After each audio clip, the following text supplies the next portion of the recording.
Teaching and Learning Committee. Where does the time go? November? 72 degrees outside today. Wow. Has the meeting been posted, Stacy? Yes. Great. Okay.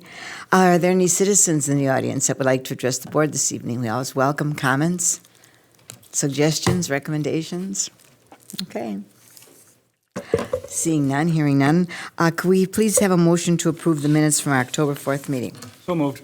Okay, is there a second, please? I'll second. Okay, it's been moved and seconded to accept the minutes from our Tuesday, October 4th meeting. Okay, we have a wonderful bright lights presentation this evening. Pardon me? Oh, thank you. All those in favor of approving the minutes, reply by saying aye. Aye. Aye. Opposed? Thank you. So, okay, we have a wonderful, as I said, bright lights tonight. So Jody, would you like to take us into that, please? Absolutely. It's my pleasure to introduce Principal of West High School, Ryan Pat, who's going to introduce some teachers and students regarding West Trek, which is a student-centered personalized learning elective going on over there. So if Mr. Pat would come up with his crew. Thanks for being here tonight, everybody. Thank you for having us. Thank you, Ryan. We're anxious to hear what you have to report to us. Is this a Trek project similar to what's going on at some other schools like Flight, et cetera? A personalized learning program? Yes, it is. Yes, okay. Similar, but in its own unique way. Yes, of course. Okay, well, please tell us all about it. Is that mic on, Ryan? I think it is. Is that better? Yep. There we go. Okay, in the information that was given, there is kind of a presentation that I'm following, and I'll just kind of take you very briefly through the, oh, there we go.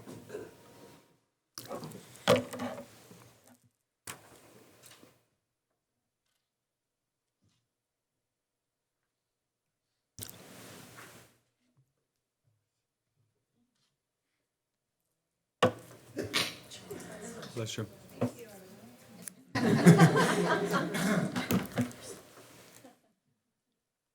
Okay, this presentation was something that has been a little bit modified for tonight, but something that I shared with our parents as we kind of began this process. So where it all really started was, obviously our kids are across the district are brilliant. And we want to really provide a way for them to have their passion come out in their learning. And personalized learning really provides us that opportunity.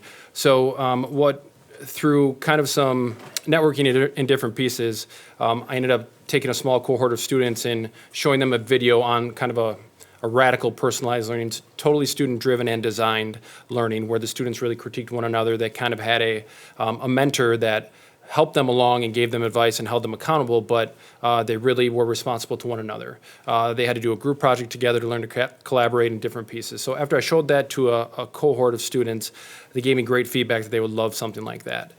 Throughout the process of a year and going to different schools and seeing what we have in our district and what we offer, it kind of manifested itself into a final idea of what you see here with Track. At that point, proposed it to teachers that Mr. Mike Miller, who we have here tonight, and two other teachers who have been at the forefront of helping to design this and are currently teaching it and implementing it. And we, at that time, we polled our students as well. Well, you'll see the data on here for here's what it is, what do you think? So basically, Trek is guided by the principle that we want to have collaborative relationship. Our goal is to connect the learner interests and really develop their passion. And that's something that we wanted to see come out in our kids. Similar to, again, some of the personalized learning pieces you see in the district, we ask the questions, what do kids want to do, how are they going to learn it, and how will they show us what they learned? And they have the opportunity to do that in a personalized way. What we assess them on are their connections, how they make connections to the work, the collaboration that they see amongst themselves and the people they connect to, and the communication between everybody that's involved in their projects. And we'll dive into those a little bit. Talk about the personalized path. These are really some of the honeycomb pieces that this hits. The personalized honeycomb, I know, is something that is familiar to all of you and in the district. Really the core piece is the customized learning paths that are created. Kids pick from one of the 16 career clusters to relate their project to kind of have a final, I guess, a final look at what what they're going to learn, and they have to relate it to a career cluster. And you can see the teaching and learning aspects in orange, deeper learning because it's authentic and real and something that's created by them, personalized learning goals, and then obviously their voice and choice drive the entire piece as it moves forward. And then again, that word passion you can see in the middle.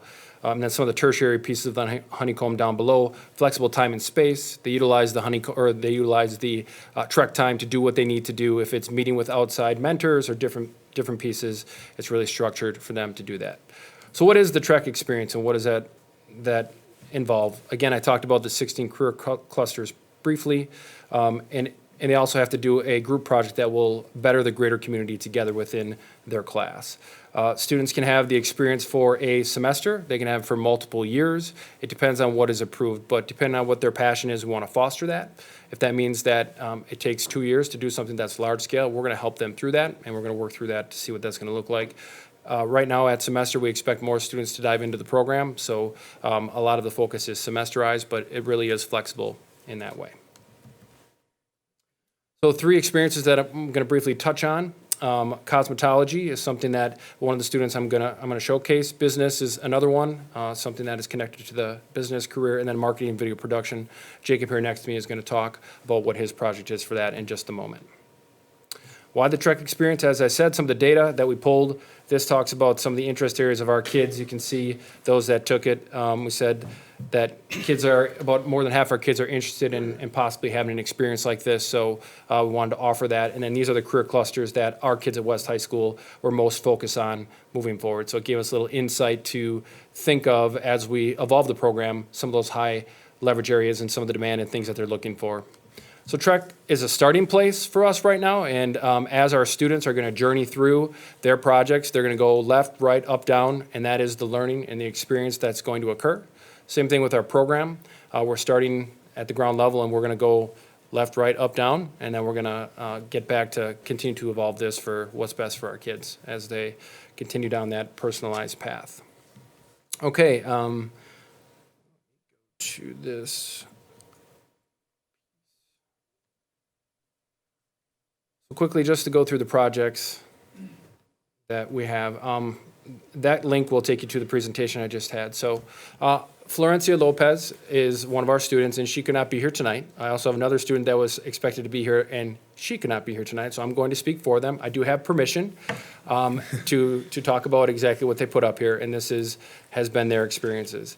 Also, they wanted me to let you know if you want to come out and speak to them or see their experience, anybody from the Board of Education, you're more than welcome to just connect with me, and then you can come out and see what they're doing. They'd love to talk to you about it because they love to talk about it in general. So Florencia is a deaf and hard of hearing student who wears a cochlear implant. She's the one that's focused on cosmetology and is researching her field through Trek, through her experience. And what she is, she's a first-generation college student who's looking at the next step for schooling and what that entails for her. Also, she has to overcome some barriers that not everybody else has to overcome.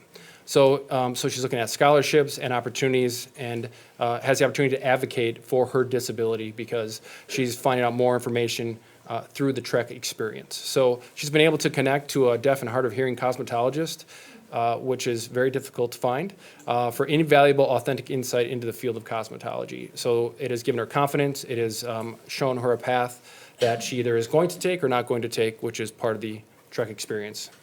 So it has allowed. So I asked all the students to say, what has Trek done for you? And Florencia said it has allowed her to identify and look to overcome barriers that may hinder her career path. And she didn't have that opportunity through her regular classes necessarily. The second person is Meg Bergman. Meg is somebody who sat in front of our staff last year and basically stated that she was not interested in school until she had the opportunity to pursue her passion through Trek. She wasn't as engaged. She didn't see the relevance of her courses until she was able to go through what she has gone through. So Meg was looking for a business opportunity that was available. The journey for Trek for her has been up and down because she has learned so much in an authentic way throughout. What Meg has done for her project is taken on the cafe at West High School. So in our media center, we have a space that is available that we are looking to start up a cafe for our students. It has evolved into a place where People are going to do fundraising for our clubs and activities, which is a super positive, and she's excited to put together a business plan for the cafe, to do all the marketing pieces, to hire the students, to really have a way to go about making that a successful piece while fundraising for different groups and activities that are always looking for more funds to do more pieces. Trek has shown her basically that her classes serve a purpose, and she is now applying what she maybe wasn't listening to before. She's now applying that through Trek because she's seeing the value of her learning because she's had the opportunity in her passion and personalization to move forward.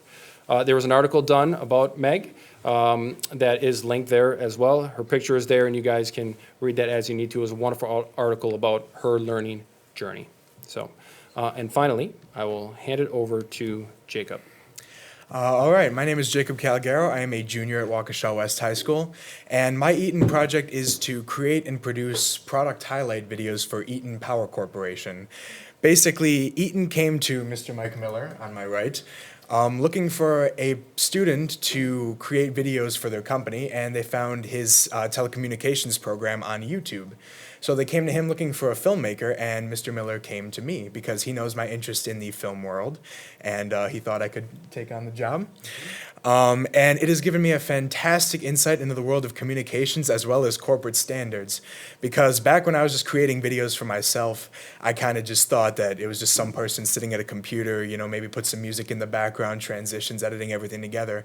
But now I realize there's so much more that goes into it in order to be able to actually produce videos and show them to a more broader corporate audience around the world. And Eaton has also provided a very generous grant possibility of $10,000 to $15,000. And right now, the Trek program is coming together as a group, and we're trying to figure out ways that we can use this grant to either benefit the Trek program or benefit people around the community. And Trek has really given me a goal to shoot for because I was kind of like Meg, where I couldn't really see, you know, I wasn't really a fan of school, honestly. But it's kind of opened my eyes because it's made me realize that school is a big stepping stone to get where I want to go in life. So, you know, if the grades aren't there, then I can't get into that great film school that I want to go to. And this is something that I want to pursue as a career once I graduate high school. So it's really, you know, opened my eyes and made me think of school differently. I'm doing better in school because of this, and it's really given me a big goal to shoot for. Can I add something to that? Yeah. Do you need me to move the microphone? What I'd like to add about Jacob's experience with Trek is Jacob approached me very early on in the spring saying he couldn't take any video production classes because his schedule wouldn't allow for it, because there were other classes he had to take that only met the same hour as the video production class. And that's when I suggested to him, I think Trek would be the option for you then, because it offers a lot more flexibility in his schedule. And that's one of the very nice things about a personalized program like Trek, and that he can essentially do the things I would have asked him to do in an 8th-hour class, but now he can do it 6th hour, even though that class is not meeting. And then just so happened that wonderful coincidence that I got approached by Eaton right as school was closing last year about this opportunity.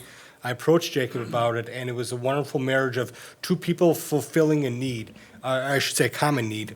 And I think it's worked out very well, and we're starting to get into video production. I think, Jacob, you've been to the plant, right? Mm-hmm. And seen it. So we are very close to producing our first video for them, where they will market it to actually an international audience. Their customers are people like We Energies, like that. Their power things that they make, for lack of a better word, are not available to the average consumer at Walmart. They are a multi-billion-dollar industry who are trying to sell products to other multi-billion-dollar clients. And Jacob's responsibility will be to shoot videos that highlight their products, what they are, how they are made, and how they can benefit these other multi-billion-dollar industries. So it's a wonderful opportunity both for him as well as for the Trek program, as well as for Waukesha West High School, and certainly our school district of Waukesha.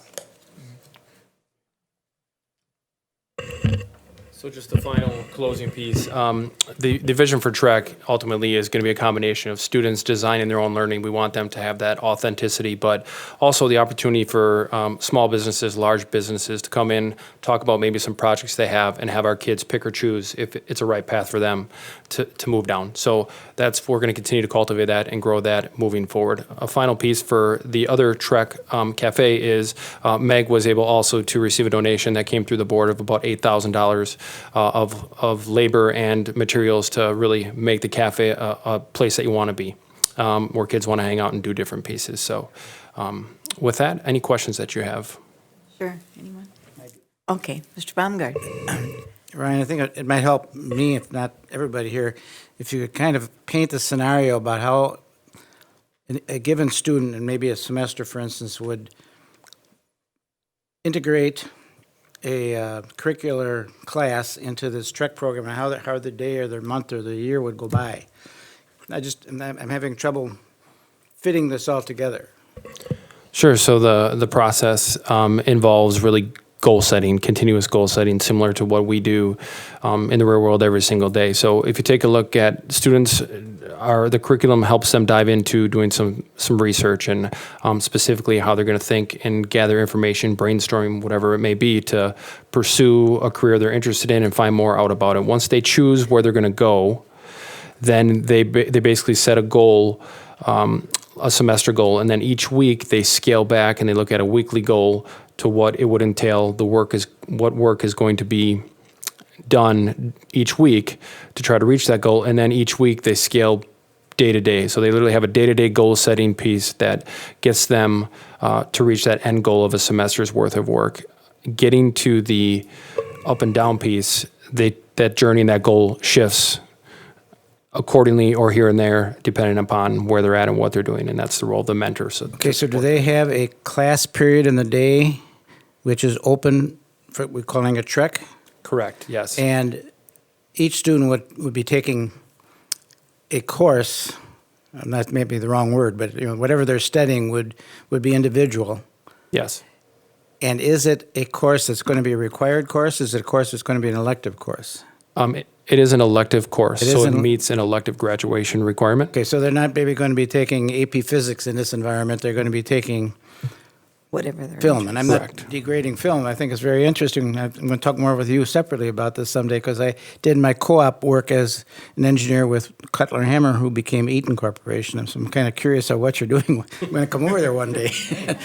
But, okay, Ryan, that helps, because I was not real sure how that fit into the day schedule, and you did fill that blank in for me. Thank you. Yeah, it's 1 hour in their schedule that they choose, and it can be multiple hours. If kids want to do multiple hours, it would be an elective credit only. But it doesn't mean that in the future, the vision can't be that AP Physics Sure. can't be done through a Trek project, and that's kind of the path we're going to continue to move along as some of our other programs do. Thank you. Is there a teacher as an advisor for this Trek program? Yes, we have 3. Mr. Miller is one who teaches 1 hour, and then the other 2 hours are taught by an art teacher, so Mrs. Katie Acker, and a business teacher, Mr. Brandon Ignarski. Okay, and it's during this Trek period that they really, really focus on their interests and learning more about their interests. Yes. Okay, and then who supplies the equipment, materials, et cetera? Does the school provide that, or do the kids have to provide that? Where does that come from? We just kind of jumped in without thinking of some of those pieces. Sure. And so as a school, I have some budgetary pieces that Sure. are available as needed, but, the students and our staff have done a great job of being resourceful as part of that. So some of the donation pieces that you've heard of are obviously helpful. But any ways that we can help that, we're doing it. So I don't know if you guys want to speak to that more, but. Sure. Part of that donation that Eaton it seems that they'll be providing. We, as a Trek staff, looked at the various ways we could utilize those funds, and one of the things we talked about is putting that back into the program. So next year, when another company, let's say it's Generac, just as an example, they would like us to do something with them in a partnership. We can better service their needs as well. So, for example, right now with Jacob's video production, thankfully, we have a video production lab at Waukesha West High School. Had we not, we'd really be in Sure. some trouble. So one of the things we talked about was creating a mini video production lab within the Trek space. So that way students within all different hours that eventually will hopefully take Trek, if they're choosing video production, they can have an area available to them that wouldn't have to rely on a separate program within the building. So right now, we have a space available for us, and we're looking to use those funds to better articulate what that space is used for, how it can be used, how it can be more functional for the students' learning needs, as well as how it can be more inviting to get more students on board with a program like this, because there are definitely some very good benefits to this program. Absolutely. Who developed the program? We, the three of us, the teachers, and Ryan Pat, we met pretty regularly last year and had some pilot students and really looked at how is this process going to look, to the point where this year we rolled out a very strategic week-by-week plan for this semester. For example, recently the students just got done with the negotiating the criteria for evaluation stage, where they communicated to us as their mentors, all right, I know I want to create X, and I know that X is based on my learning of Y. Here's what I know would demonstrate an advanced level of my learning. So the student and the mentor got together and discussed what all those different traits are. Then we co-created a rubric that I would hold Jacob accountable Okay. towards. And now he's in the production stage of creating these videos that are based on this criteria that we negotiated, which is also based on the research he did during the first 6-ish weeks of school, prior to the 2 weeks of him setting his goals and getting his plan. So right now, we are actually in a very exciting stage of what it is we're doing, because now the students are actually creating the projects that demonstrate what it is they are learning. Likewise, they are determining where they are going to communicate and display what it is they've learned. For Jacob, it's pretty easy. He's sending these videos to multinational companies. For other people, for other students, it's maybe a presentation in a classroom or something else. So that's where we are right now. Great. Jacob, tell me, what will be on your video? What will your video feature? My video is going to feature, it depends, because I spoke with the vice president, one of the corporate vice presidents, Matt Hockman, and we talked about maybe making this a video series on their public YouTube channel. Basically, starting with an introduction video, just basically kind of introducing what this series of videos is going to be. And then I think Mr. Miller said it earlier, it's going to be videos based on their products. I'm going to meet with some of their product line managers, basically demonstrating how they're made, what they can do, and how it benefits us as regular citizens. Wow. What might be a product? Or We're what starting. is- We're starting with. I think I'm meeting with product line manager Jim Washburn, and we're going to start with fuses, I believe, because they create everything. What I like to say is Eaton powers your world. Basically, everything in this room has something created by Eaton incorporated into it. So basically, the first video is going to highlight some of their like fuses or some. I'm going to be working more on the electrical side of it. And just working with Jim Washburn, some of the communications managers, and demonstrating basically whatever they tell me to put in their video, I'm going to put in it.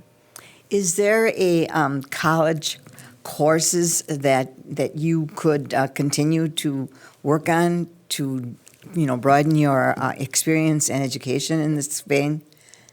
I'm trying Or to not think. really? There are okay. Right. As close as UWM has a fantastic film design program, Really? which gets students involved in every phase of film production, whether that be creative, artistic, fictional stories, or something along the lines of what Jacob's producing. Is as close as Milwaukee. They have a phenomenal program. I know UW Oshkosh has a program. I know a lot of students also like to go to Columbia College in Chicago. And that is a very good school in terms of getting students placed in a career. I know plenty of people who've gone there and have had job offers as they're walking across the graduation stage. So, but that also depends on what field they go in. Some fields are a little bit more saturated than others within the film production career. I guess, and the only thing I wanted to add to what Eaton wants Jacob to do is their original pitch to me was videos like Tool Time on home improvement. without the campiness and without the silliness. Where Jacob would be the Tim the Tool Man Taylor, right? He would be the person there to host what the product is and bring in the expert to show what the product is. They even approached me about bringing Jacob down to one of their plants in Racine that their whole, I think it's a transformer box, and if Eaton people are watching this, I hope they'll forgive me, where their goal is to pump as much electricity into this thing until it blows up. And they will want Jacob to be down there to film this to say, hey, look how durable these transformer boxes are. They Wow. can take millions of wattage of volts and everything is just fine, and your TV is just going to turn on just fine. Wow. So Jake, Signed a waiver, so we're good. And that's kind of, I want to add just really quick, a thing that it also helped me learn, kind of going back a little bit, is video consent forms, because we're talking about getting on-screen personalities, getting the experts involved, the product line managers. They're talking about maybe having me in front of the camera, explaining some of this stuff, maybe on the floor, and got to have a signed form of consent for every single person who appears in a video, which is something that Sure. I didn't do as an independent filmmaker. I just filmed whoever and put it in. So, it's something that you figure out as you go, and part of those corporate standards that I'm learning about through this project. wow. What kind of videos have you done? It spans a wide spectrum. I've done everything from just kind of artsy video shots, kind of just outside buildings, to nice little happy music, to intense. I've done music videos of like myself and a couple of my friends. I've done a couple of short films, and I've done a couple documentary series. Well, I want to tell you something, young man. You fulfill the description of gifted and talented. Thank you. Thank you very much. I would definitely say. And isn't it wonderful that we have found a way for you and that you were there ready and willing to get involved in a project like this? I'm so impressed. This is so wonderful. Are you going to go to college? I do, yes. I'm planning on going to Columbia in Chicago is my top choice right now. Wonderful. Well, best wishes to you. Thank you Any other very much. comments or questions? Yes. I think it's fantastic, and I like how it ties into the college, because I know a lot of colleges offer independent study, where you actually create your own class and the guidelines within that class, and then they evaluate the outcome of your end product. I took one of those at Carroll. They offered it in my major, which was political science. So I like how this program, meshes in with our career and college readiness goals that we have for our students. It's fantastic. It's great. Yes, Karen. Thank you. First, I want to say congratulations to Mike, because a couple times when I took our kids to the theater, we saw your ads. So excellent work. Were you in any of those? I was not a part of any of those. That was the class right before me. Okay.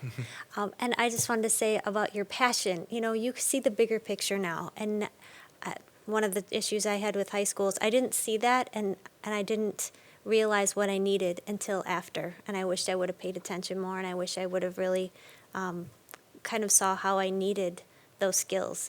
And so the fact that you see them now and how you're engaged, we want that for every kid. So thank you all for that opportunity for all of these kids. A couple questions I had.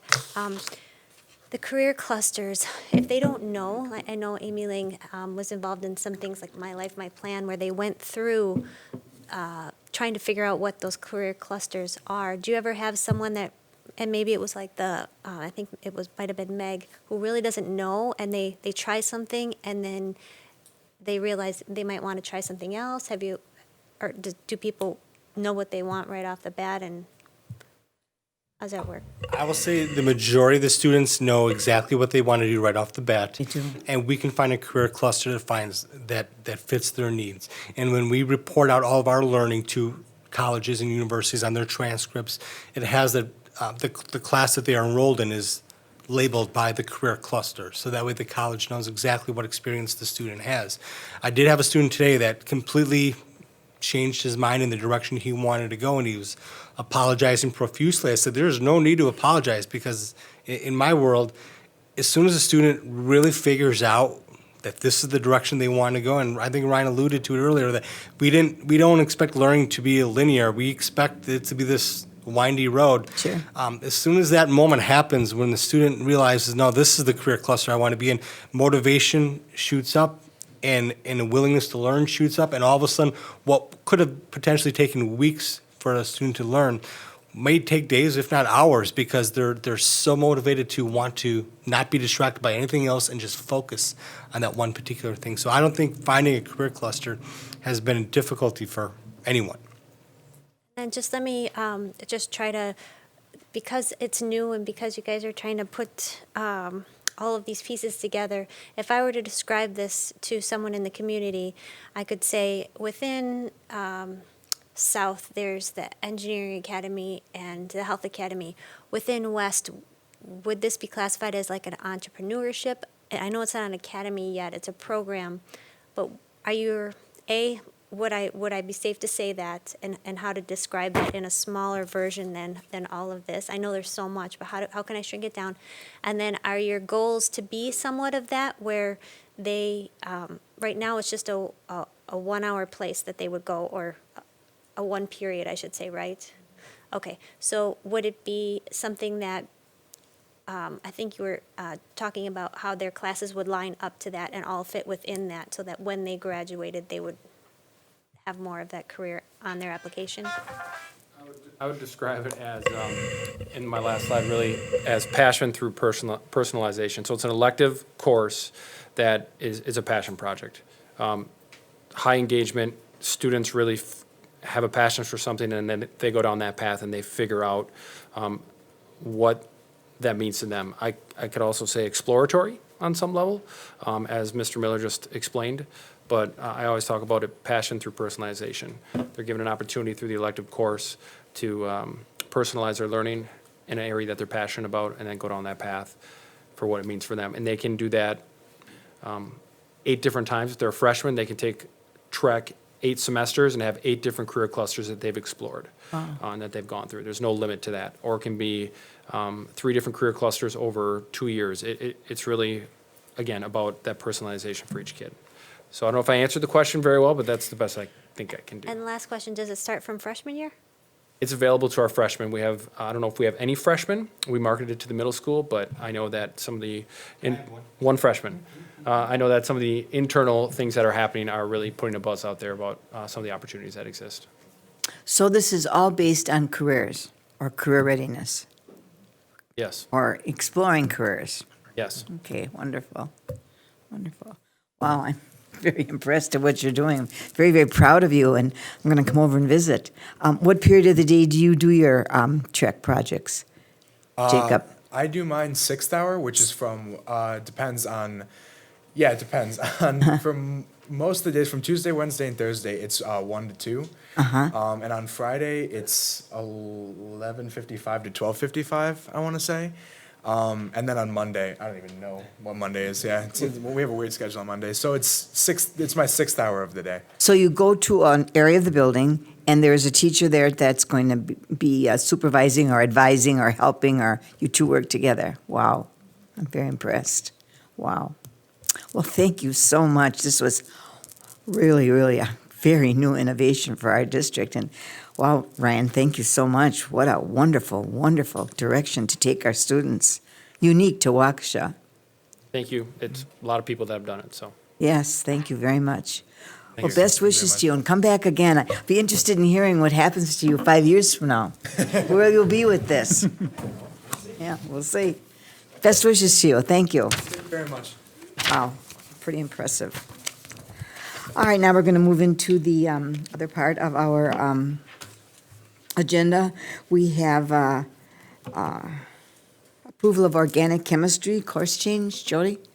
Yes, here with us this evening, Erica is a familiar face, our science coordinator.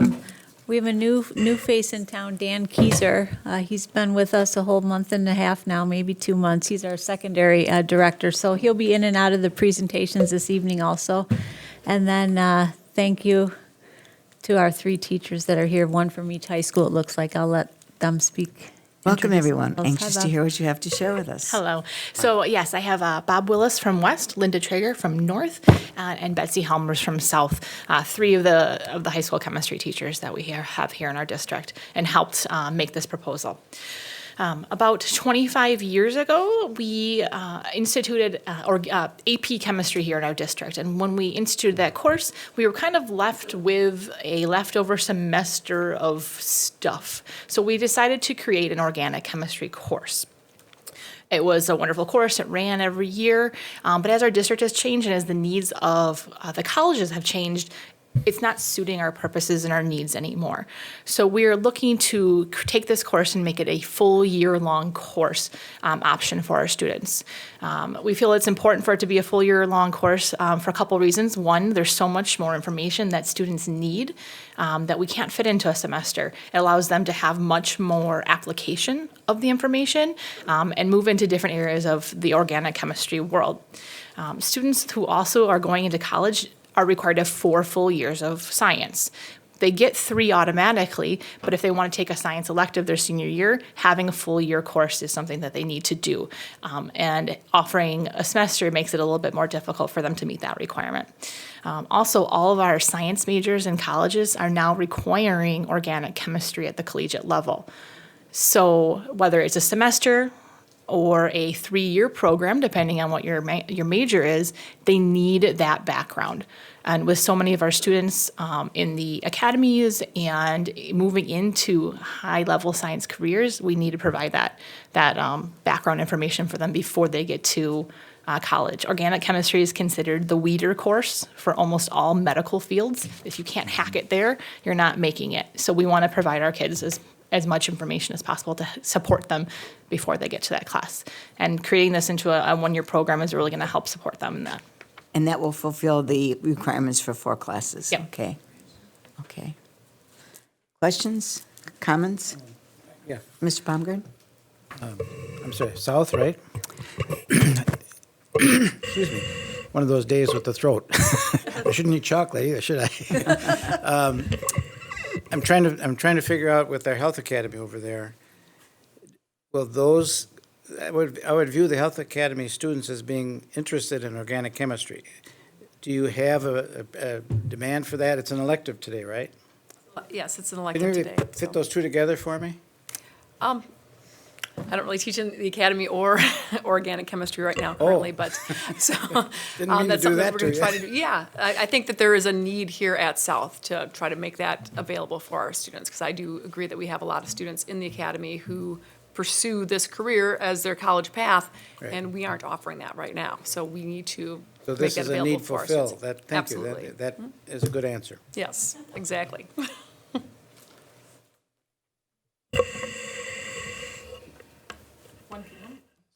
One microphone is a little tricky up here.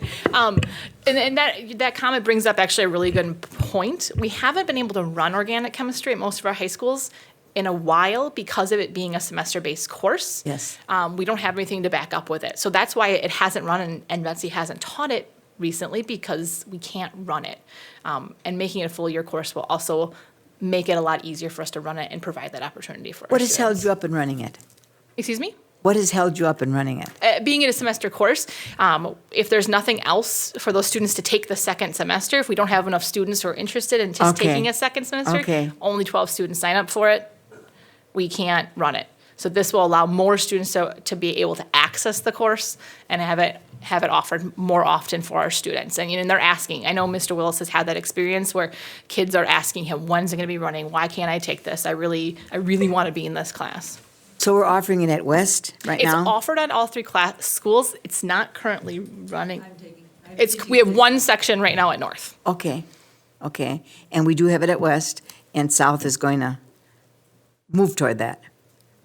Okay, great, great. I would think that it would be very, very important for a lot of kids moving into the sciences in colleges and universities, especially medicine, nursing. It's all very, very valuable stuff. It's wonderful.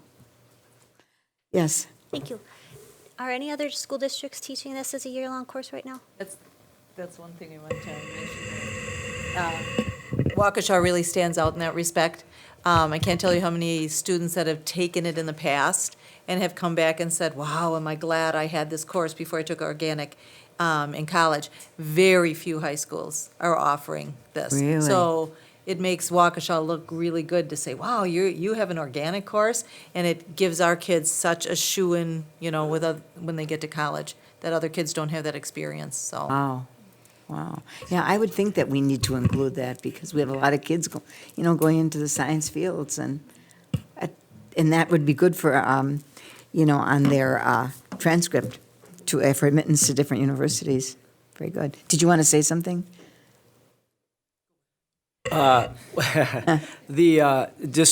Organic chemistry, as Erica mentioned, is everywhere in health occupations, as well as the chemical majors. It's a 300 level, 2-semester course worth 6 credits. So we're not replacing those, obviously, but it gives the kids a tremendous background to get the step ahead, as what Linda was saying.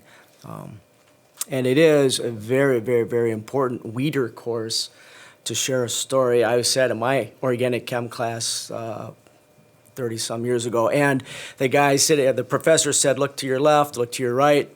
One of those persons will not be here at the end of the semester. They're going to drop the course, they're going to drop out of the major. That classic line that you get.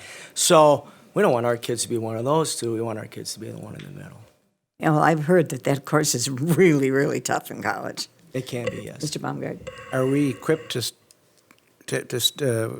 with you people and other people, are we equipped to teach this course? Oh, absolutely. We have the book, we have the materials, we have the labs, we have the teachers. We are ready to go. We just want to make it longer.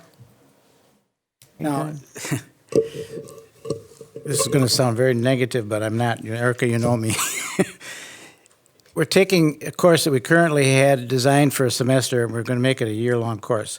Some people are going to look at that as dumbing it down, stretching it out. I'm not. I'm But No, we've actually added Thank you. Your material. answer- So that- if you look at the UBD document that we attached, we've added much additional information as well as application connections for it. That's the answer we need. We were never able to cover the entire desired curriculum in one semester. Right. Or provide all the hands-on lab work that would go with this organic class.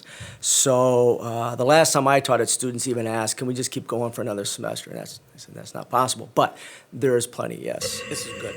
What will you be needing as far as materials? Will you be needing textbooks? Any of that stuff? We already have them. You have, We only currently cover half of the textbook we have. okay, and we have all the materials we need for experiments, et cetera. Exactly. Excellent. Mr. Dietz? Erica, could you tell me the implementation timeline that you're looking for? It'll be next school year. Next school year, not this school year. Okay. And what do you anticipate in enrollment? Our goal is for each school to have one course next year, and the goal being running 2 sections at each school in the next year and following. That's our goal. So it's about 50 kids? Yeah. Okay, very good. Karen? Following up with that, why can't you start this year if those kids are taking that first semester? Well, I don't know if we can because it wasn't offered in the course selection guide. So since they signed up for it as a semester and it was never board approved prior to that, I don't think we can just change it in the middle of the school year. And with other schools not running it, only one school running it this year. Right. Sorry, so those kids that are taking that first semester next year, if they're juniors or lower classmen, can they would just take that second semester, or what would happen with them? That's a great question. I don't know how that would work since they'll have the same course number. Yeah, we'll have to figure that out. I'm sure if there's Probably have the kids that are taking I probably have 90% seniors that are taking it. So it would affect very few kids. And if it does, I'm sure on a case-to-case basis, we would find a solution for them, whether it's independent study or something along that way. Very good. Well, thank you for sharing that with us. It's wonderful. I see this as an action item, so if we want them to go ahead with making the chemistry course change, we're going to need to have a motion. Could I have a motion, please? To approve the changing the high school organic chemistry course from 1 semester to 2 semesters. Okay. And- Second, okay. Any more questions or discussion? Okay, all those in favor respond by saying aye. Aye. Aye, opposed? Okay, 5-0. Thank you very much. I just have to say one thing. I took some chemistry, but I don't know that I could have taken organic. So you've got to be really super smart people to teach it. Best wishes to you. Thank you. Come back and tell us how it goes again, will you? We will. What? You could have. No. I loved chemistry, but I couldn't go that far. Okay, our next action item is approval of the 2016-2017 overnight trip request. And Stacy, do you want us to give this back to you so that you can continue to fill it, or do you just want us to take it as is? I'll take them back if you don't want to hang on to them. It's not a problem. I'm keeping a master binder at my desk. Okay, okay. I don't really know if, we should keep these or give them back to you, whatever works best for you, because it's well put together, and there will be additions as we go Yes, along. I'll take them back if you, Okay, that's a good idea. that sounds fine. Okay, So, Madam President, can I just? yes, please, I was just going to refer to you, Okay, Jody. wonderful. So you guys kind of know the routine so far, and again, kudos to Stacy for putting this together to you. I just want to make mention of the 3 overnight trip requests that were made as an addendum to your packet this evening. Yes. The one drama from South High School, and then from West High School, there were 2 proposals in front of you. So if you were people that reviewed the packet ahead of time, you would not have seen this. If you didn't review it, you might not know the difference, but I needed to bring that to your attention. So those are really self-explanatory, nothing out of the ordinary, and they're all within the state Right, I in see terms of that. the 3 additional trips. And do you feel that all of the questions have been answered? Yep. Yes, according to our requirements and Stacy's approval, absolutely, all 3 meet the requirement. Well, Stacy has worked really hard at Yep. getting everyone to comply. Agree.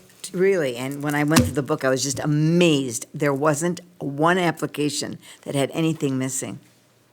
That's So- the first time.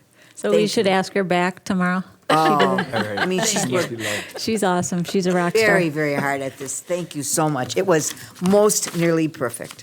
Thank you. So, all right, well, then I'll just slip this inside and return it to you, and then you'll give it back to us as needed. Okay. All right, we need a motion then to, are there any questions about the other trips or about any trips in the, what was reported? I had one question. I had asked about the travel protection plan. There was not a cost there, and so I asked about what the cost would be, and, that's about what I paid on my last trip, so. About $100, so thank you for researching that. That's a real important thing to do, especially in this time. Any questions, comments? Yes, Ms. Ranachek. Thank you. This isn't for any particular one, but do the teachers pay? I mean, obviously, they need to pay, but as chaperones, as guides, are they paying full price? Do they fundraise? How does a teacher go about, like, paying the $4,000, $3,000, $1,000 each time they go? For groups that qualify for state or nationals, we reimburse the teachers for their expenses, and we reimburse the students 50% of their expenses. Otherwise, they fundraise like all the students do. Can you say that again? Nationals or whatever? Or What else? state or nationals. State or nationals, okay. Those are the ones they qualify for. Karen, were you asking that if the teacher, initiates the trip and gets all the expenses together, if her way is free? And I don't believe it is. No, it's Or not. his. I was looking at, I forgot which one it was. It was like $4,000 per Yeah, per time. I think it was the one to France, wasn't it? Leslie, That's why they're asking for it so early. Yes. So that they can begin fundraising and Right. planning already. Right. it's just gotten to be so expensive to go overseas, really. I was appalled at the $4,200. I was, and it's not even, a full 2 weeks, but that's just the way it goes. It's very expensive to go to Europe, but the experience is so phenomenal. I went with South one year to Spain, and the experience was so phenomenal, and the teacher had the students so extremely well prepared. It was so beneficial to go to these countries and, use their language and find their way around. It was wonderful. It's a unique experience that you don't get if you don't go. And we do have opportunities for students, to apply for financial assistance, and that's been very important to this board. So, any other questions, comments? Thank you, Karen. Okay, well then, we need a motion to accept all of the 2/16/17 overnight trip requests as requested. Can I have a motion, please? I'll make, So moved, Mr. Second. Baumgart, second, Mr. McCaffrey. Any further discussion? Okay, all those in favor, respond by saying aye. Aye. Opposed? 5-0, Stacy. This is wonderful. This was the best ever in all the years we've been looking at that, so thank you very, very much.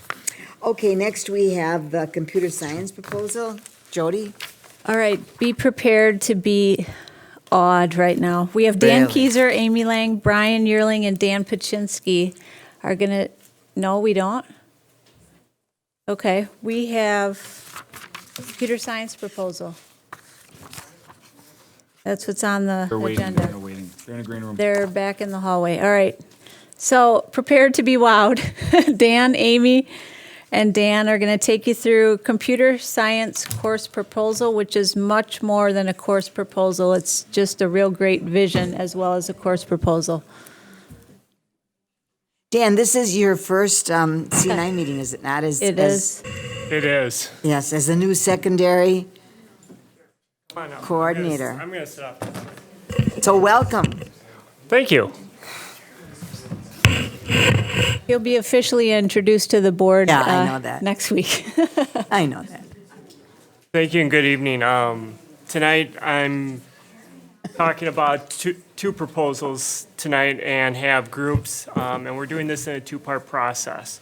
Tonight is about painting the picture and painting the landscape about a vision for computer science, and then later on I'll be coming back and talking about physical education. But this first group around computer science, I'm joined by Amy, Dan, and Brian, and they have guests, so I'm going to turn it over to Dan and let him introduce the remaining members of the team and guests, and then let him take it away. Okay, thank you, Dan. Welcome. Good evening. What do you have for us? Well, we're excited to be presenting to you some new course options, hoping to go into our curriculum next school year. Okay. So I'll direct your attention to the presentation. We want to kind of develop a why are we bringing this to you and why now? So just to give you some data from the state of Wisconsin, this is from code.org. And as you can see, some interesting stats revolving around computing and computer science. Currently, there are over 7,000 jobs in computing that are available in our state. And currently, we're only graduating about 890 computer science graduates in the state of Wisconsin. So there's a big difference in terms of supply and demand with getting our workforce ready for some opportunities. You can see down below some struggles that we're currently having in our educational system as a state, and then our state statistics in terms of how our kids are doing taking the AP Computer Science test. Only 15% of schools teach it. 465 kids took it last year, which is a small number, and only 12% of them were female and 21% underrepresented minorities. All these statistics mimic what's currently happening in Waukesha, and it's not to our surprise, and that's why we're presenting these solutions to hopefully increase the kids that are interested in coding and computer science and get them on a track where they can see it as an integral part of their future. At this time, or before we started this plan, there were no middle school offerings in terms of supporting computer science, or no middle school experiences, I should say. We don't have any AP Computer Science courses available for our kids to take. Right now at our high school level, in terms of our curriculum, we have 3 course offerings, 2 in web design and 1 called Fundamentals to Programming. The interesting thing, and I always say this, Fundamentals of Programming is fundamental to what? Because that's our last class that we currently have in Waukesha that teaches computer science in our high school settings. We have a few that are taught through eAchieve that could extend that, but we'd like to make it more of a mainstream option for our kids. Is eAchieve offering this? eAchieve currently offers something called Java 1 and Java 2. It's not quite to the extent of what we're proposing tonight. So as questions come up, we can connect what they offer and what we offer at the end of the session. Great. I'd like to introduce Kristen Kamenar and 3 fine students from Waukesha North right now to talk a little bit about their current experience with computer science in Waukesha. I'm Kristen Kamenar. I teach computer science at Waukesha North, and really the reason that I started talking with Dan and some other people about computer science is because these guys last year as freshmen were taking computer science classes, and at the end of their first semester, at the end of their second semester, they had tapped out all of the computer science offerings that we had, and I just saw how much passion they had and how interested and how talented they were with this, so I invited them to come along and kind of share their experience. Yeah, I'm Logan Steffen, and last year I had taken the fundamentals to programming class, and then I'm currently taking the programming for the web 1 and Java 1 with next semester programming for the web 2 and Java 2 lined up as well. And after I have those done, that's all of the programming classes. There's one more because there's a new fundamentals class, but otherwise I've done them all already, and I'm only a sophomore now. Wow. So.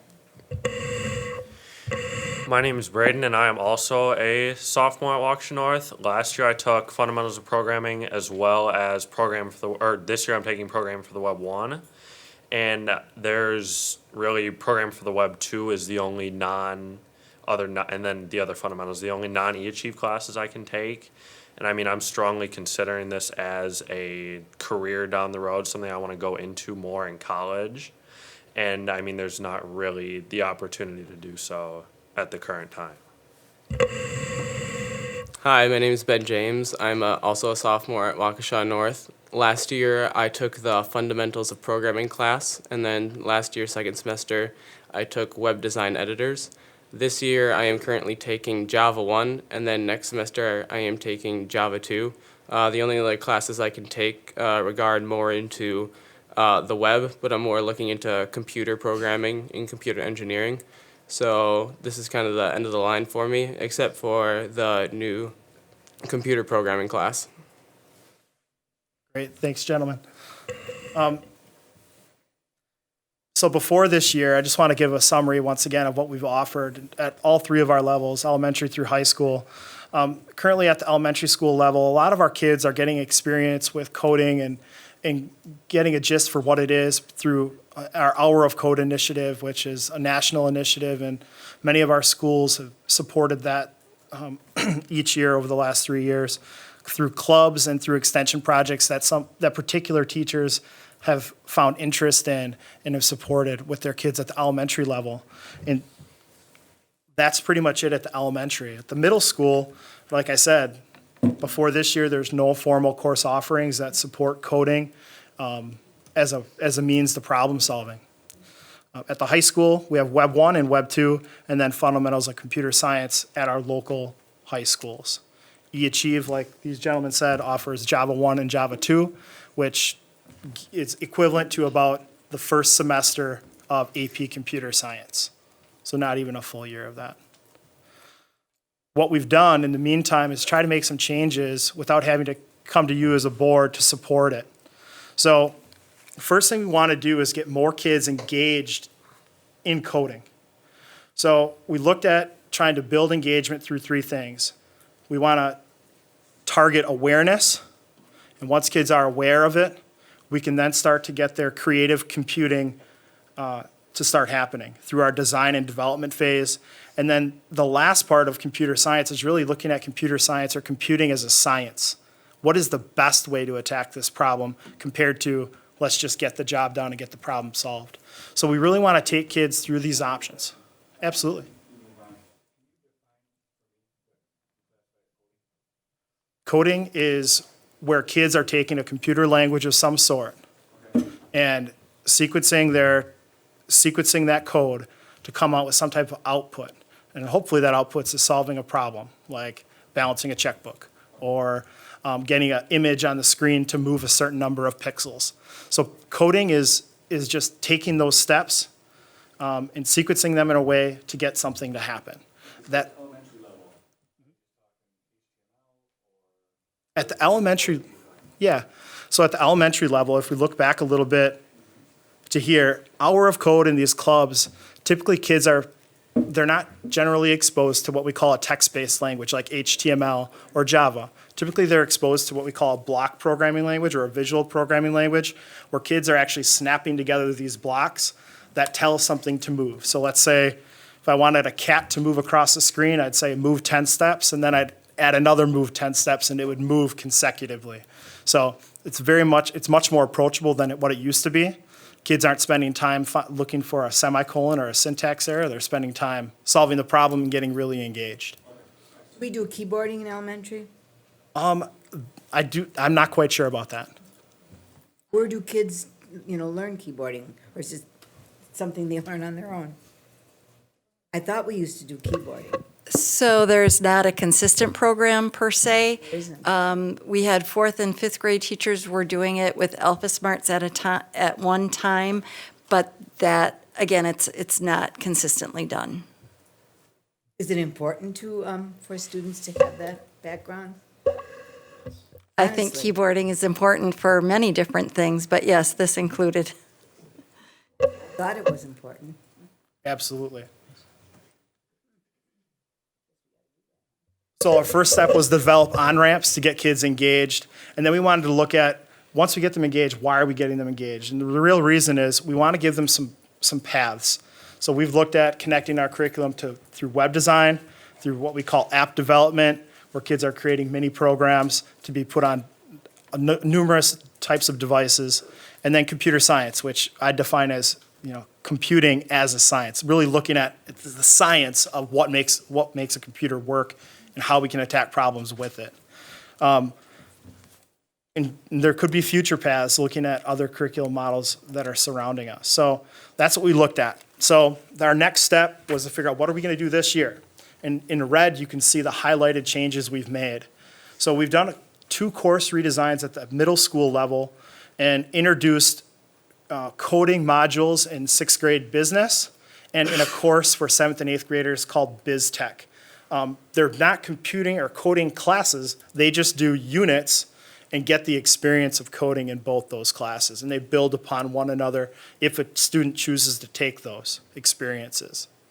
At the high school level, we're piloting a course called App Development 1. And App Development 1 deals with building iOS applications through using a curriculum created by Mobile Makers Academy. Chris and Kamenar from Waukesha North will be teaching it second semester and had the opportunity to get some training. And it'd be great to hear a little bit more about that from her. All right, so this summer I got to go to the Mobile Makers Academy and spend 2 weeks learning the Swift programming language. And it was really just an in-depth academy to teach teachers how to teach this new language to students.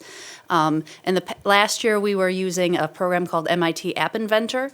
It was more of that block-based code where kids were dragging and dropping these statements together.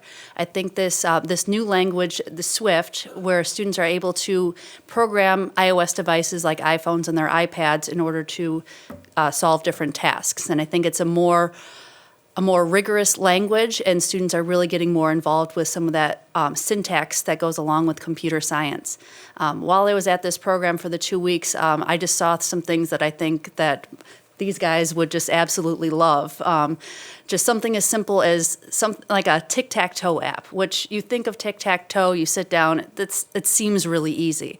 But when you put it in terms of a computer language, and then you build in a little bit more, you can build in artificial intelligence where you play the app against the computer, and then you try to make the computer a little bit smarter. I think these guys would just absolutely love that. And to get that more real language, to have that experience with different coding, I think that would just be fantastic with these guys. And I'm really looking forward to second semester being able to show this to a new group of students. And these guys have expressed interest that they like the first round of programming so much that they'd like to come back and try it again with this new updated language. For next year, and really what we're trying to inform you about, is what we'd like to change. And this is the point where we need to get some courses approved for our curriculum and our offerings in December, sorry. So if you take a look at the red, this is what we're looking at for next year. At the middle school level, we'd actually like to introduce a semester or a shorter class called Introduction to Computer Science.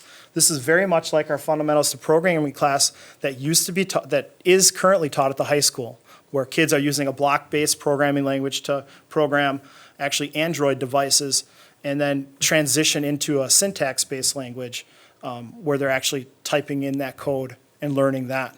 So we'd like to push that down into the middle school, and then at the high school, introduce App Development 1 and App Development 2, which Kristen just talked about. Each would be a semester offering. And then and on top of that, we'd like to add an AP Computer Science Principles class, which extends that learning into another language and allows kids to test those concepts that they're learning in a different environment. And also grants them the opportunity to take an AP Computer Science Principles test, which is a brand new offering through College Board as of last year. Many districts are providing that, and we're excited to hopefully be giving that opportunity to our kids as well. Do you think we need to add a course per se in elementary? That's a great question. I think that if we solidify what we currently have up there with our hour of code and our clubs and extension projects, I think that would take care of it. Okay. So I would, in my personal opinion, I don't think we need one class for that. Coding at that level is used as a means to do other things, like presenting an idea, or telling a story, or playing, but on a computer. So those things I think can be accomplished not through a new course, but just through purposeful design of lessons and experiences for kids. Okay, good explanation. McCaffrey. So right now at the high school level, what does Web Design 1 and 2 look like? Web Design 1 is mainly focused on getting kids to understand the layout. HTML is a markup language, and then it introduces what's called cascading style sheets, which allows the visual imagery of that website to change without having to do very much work. That's Web 1. Web 2 gets into more of the background behind the code actually behind websites. Gets into a little bit of JavaScript, and it even gets into some database management on the back end. We do have graphic design, but it's not in the computer science strand. That's more in our graphics program.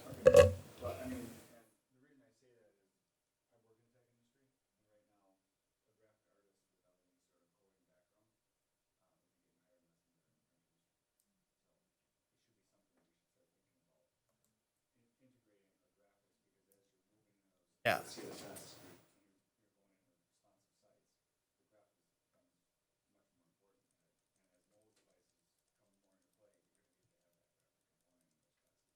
Absolutely.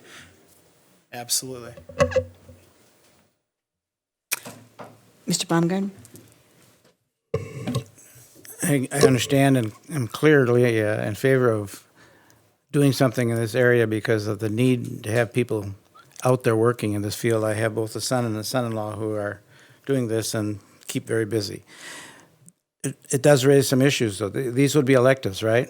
These are all currently elective courses. And we're going to have to figure out what kids they're going to stop taking if they're going to start taking these. So there's always the other side of this thing, the two-edged sword or whatever you want to call it.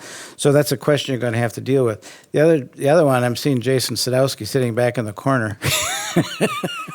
Heidi, it's all right. Here's the question. You're adding something into the middle school here. You're proposing it. Will it fit, Jason? Absolutely. Okay, because we've been messing with that schedule now for 2 years, and I thought, now we got to start over again? No, we're okay. All right, thank you. So I guess back to the other question is, not tonight, but you're going to have to be able to alert us as to what this means in terms of our total number of electives and our ability to really meet all of those kids' needs. That's my concern. We need to do something about this. I understand that. I believe that. But what are the complexities that you're presenting us with? Looks like Amy's going to deal with me on that one. Well, we have had that conversation, and we are aware, probably me more than anybody, of what a reality that will be.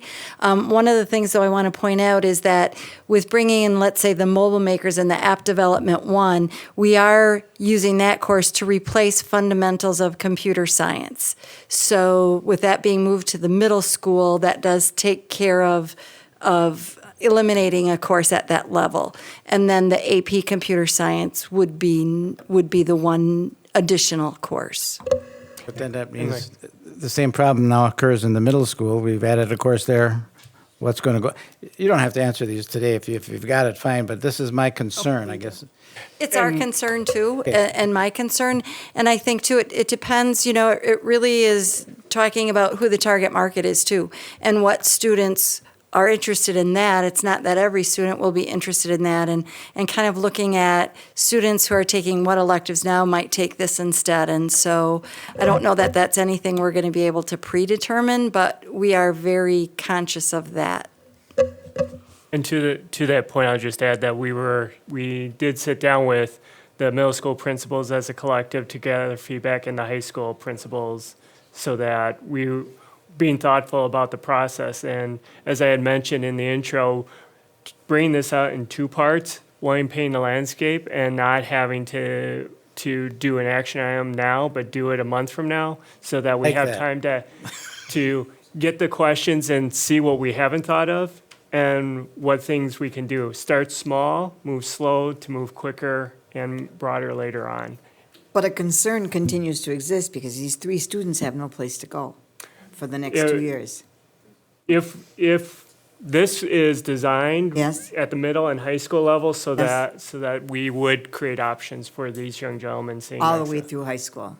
for their junior year, and then potentially beyond. Yes, their junior and senior year. But right now, there's really no place for these kids to go. Without this proposal on the table, there would be nothing outside of youth and course options and moving outside of our K-12 system. Yes, yeah, youth options, right. Yep. Okay. And that's very expensive. And Yep. I feel badly that these kids, they're ready, willing, and able, and we don't have anything. So maybe we can catch them next year, in their senior year. this would be the definition of just in time. Just in time. You're right. You're absolutely right.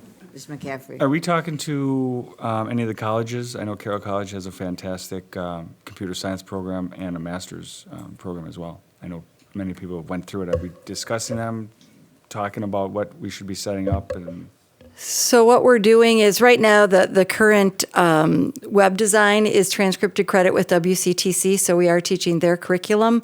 For these classes, Mobile Makers is a curriculum that's developed, this app development, so that's provided for us. And for both the Intro to Computer Science as well as the Computer Science AP Computer Science Principles, our proposal will be to use Project Lead the Way curriculum, which, again, the AP one is recognized by the College Board, and that has the curriculum going along with it. And as we're aware, that Project Lead the Way is rigorous curriculum that uses industry and post-secondary to help develop what they do. you know, and you probably don't know right now, but I'd love to see what courses at the different colleges the AP exam covers. You know what I mean? I'm not sure what you're asking. Well, for instance, like if you take the AP Spanish test and you get a certain grade in it, it will transfer to a credit to Carroll College. This will also. Yeah, but I'd like to know what class it covers. I would love to know I what see. class it Okay, covers. we Like can- we can Waukesha find that or out. UW, that would be great. Absolutely. We'll dig into that and find that information out. Yeah, definitely. And I think, are you looking at the current classes as well and trying to maybe juice them up a little bit to come in line with what the industry is looking for? I mean, and that changes so often. I mean, it's, Yeah, it's really, really difficult. The one, we did talk about that. So the first thing is Web 1 and Web 2. Web 1 in particular is in connection with transcripted credit with WCTC. So we're using their expertise to make sure that we're getting our kids the correct experiences the best that we can. Those are the only two courses at the high school level that are going to remain in this computer science area. So then if we lean on mobile makers, which is half of their business is working with educational foundations, the other half of their business is really supporting development shops and in business, I think we're going to be connected there with what is the industry standard. And that's one of the reasons why we're really going to be using that mobile makers curriculum, is because the Swift language and app development has moved so rapidly over the last 3 years that for our teachers and our kids to keep up with that, we need support. And one of the great things we're going to get with partnering up with them is that we'll always have access to a professional to support our kids and answer questions that we may not be able to support because they're going down an avenue that that is unique to them and unique to their problem that they're solving. okay, so, and just another question, as CTC switches up their curriculum, because I know that changes as things change, we're switching it as they switch it on a yearly basis? Yeah, for our transcriptor credit with Web Design 1, I know all of our current teachers have all attended that class to make sure that they're prepared to teach it. Okay, and then the app design classes, is there a submission component to that where you can submit to the Google store, or the Apple store? Or is there a submission in it where they can create something that? There is an Apple developer license that we could purchase for the school district, which would then allow students to put their work through the, on the App Store. But without that, Without the license, you then can't. they're they just won't take making the it submission. put directly onto their devices. And what about Google? Is there the ability to submit to the? No, Google Play? it's just through the Apple App Store. I believe right now, I was just checking, we currently have the license to develop apps and put them up. Oh, we do? Because Okay. of what we use with our iPads With the currently. Waukesha one. So it's, yeah, with Waukesha one. So we're in good shape there. We've also done some things through our Intro to Computer Science, our now Fundamentals of Computer Science class, where kids are developing Android apps and posting them to big sharing sites. Getting that up on the store does take a little bit more. Right, But they could yeah. do it if they chose to do it. Okay, excellent. Thank you. Ms. Ranicek? So unlike our organic chemistry jump, are we behind on this as far as other districts? I think just like that Wisconsin graphic shows, many districts are behind on this. Yeah. In particular, because the technology moves so quickly. So quickly. Talking about our surrounding districts, they're all just jumping on board with the AP Computer Science Principles class because it's brand new. None of them, to my knowledge, are getting into iOS app development at all. So we're actually on the cutting edge of that in terms of education, behind the industry for sure. But we'd be unique in offering our kids this opportunity through mobile makers and app development 1 and 2. And is this the goal, this page? As I Yeah, the see down sheet below? that's up right now is really just a projected plan of where we'd like to go. So you can see the new proposals highlighted in red in our next step in how we could actually wrap up this program and see what it's about related to web design, app development, and computer science. So we developed this plan very thoughtfully in terms of this is what we need now for these young men's benefit and what we could do for the future to stay on the edge of being up to date with our computer science curriculum. We'll have some challenges that go along with it, but we have to get it out there so we can take on those challenges and hopefully meet them. And to be perfectly fair, because this would be a new area for us, we wanted to be thoughtful and say that in a 3-year time period, come back, revisit, and see, really from our students' perspective, where are we hitting the mark? Where is growth areas that we haven't thought of to the questions at hand? And then where are things just either need updating, or do we have to have those critical conversations around, we can't keep adding. At some point, we get saturated and we have to ask ourselves which ones aren't we going to offer so that we can offer other opportunities. Knowing that it is a changing landscape, and we know from our work with Project Lead the Way, the long-term work the district has, that they're evolving in this area too. So they've got things in the hopper that they haven't even proposed for piloting yet, which we know are going to be coming down the road because of that relationship. So making sure that we have space for those future growth items as well. Kristen, right? Thank you for noticing the need, and if it was you, thank you. And boys, have you taken a look at the AP course? I think you could have done it when you were in 5th grade or something. You look like you're up for the challenge, and thank you, because it sounds like you're going to be our test pilots throughout this. So we're looking for your feedback, and I'm sure Steve could use your help this summer if you want to help out with in the IT department. I'm not giving you a job, but you'd have to. I'm sure he could use you. Keep up with your, Yes. Thank you. Thank you for the opportunity for us to present this. And again, we'll come back with the actual UBDs for the new courses for your consideration. In the meantime, if there are additional questions that you think of, please don't hesitate to email, call, stop by, whatnot. Thank you for that, and I'm just so proud of your vision. You know the needs, and you've done something about it, and we're going to move forward and offer opportunities for students, and that's what we need to do. So thank you. Very proud of you. Thank you very much. Thank you.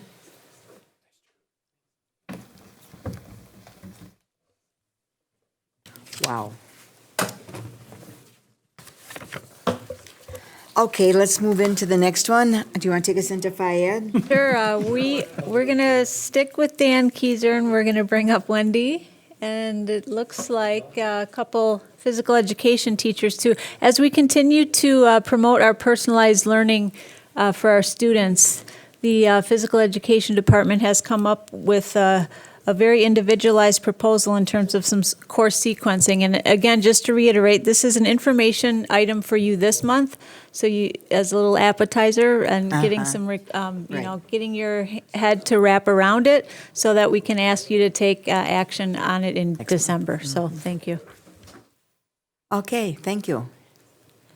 All right. I'm just trying to project here. There we go.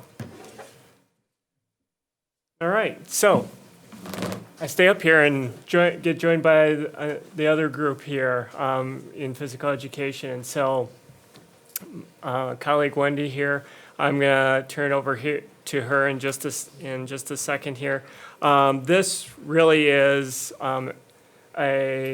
again, listening to the people that are closest to our students and trying to answer the question like, how do we personalize high school physical education? And so this, again, proposals fall in the same format, give you the overview, and then come back in a month with the UBDs and the action items. So, Wendy, I'll let you introduce your team and take it away. I'm Wendy Schwengelgaz. I am the K-12 Physical Education Department and Health Coordinator, and I'm also a district SDPE teacher. Dave Schultz, Waukesha West High School. Justin Caston, Waukesha North. Brian Schley, Assistant Principal at Waukesha North, and I've taught, coordinated, scheduled, and supervised FIAD now. So happy to be here. Okay, the first area here is our current physical education sequence, which is typical for most districts in the area. You have a physical education 9, physical education 10, and then the physical education electives that students take upon completion of 9 and 10. And we are looking at changing up the way our options are sequenced for the students to give them some more flexibility and some more independent choice in the courses that they take to meet the DPI's required courses for physical education. The DPI requires two main things for the high school, and that is the 1.5 credits and the credits earned over 3 separate years. The proposal that we are bringing to you today would keep all would continue to meet the physical education requirement by the DPI.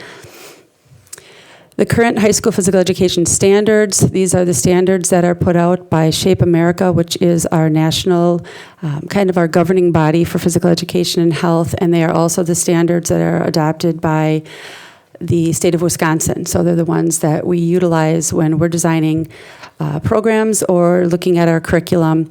So Waukesha follows the state and the national standards, and those standards can all be met in the proposal that we're bringing in front of you today.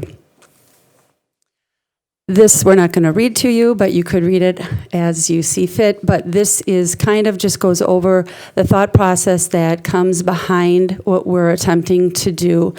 It began when we had some teachers at the high school level approach me about making some changes and wanting to know if there were some options that we could do to personalize the learning experience for students. And there's a lot of research that I could show you that shows that obviously more student-centered, students taking ownership, that's all a good thing. That increases engagement, increases their involvement, and increases their potential for success.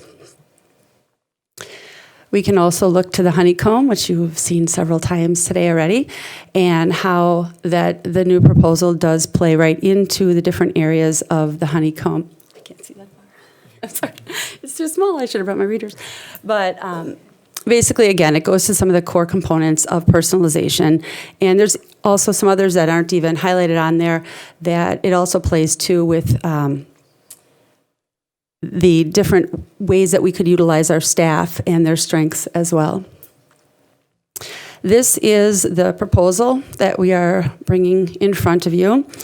And what it basically does is it takes FIED 9 and puts it into two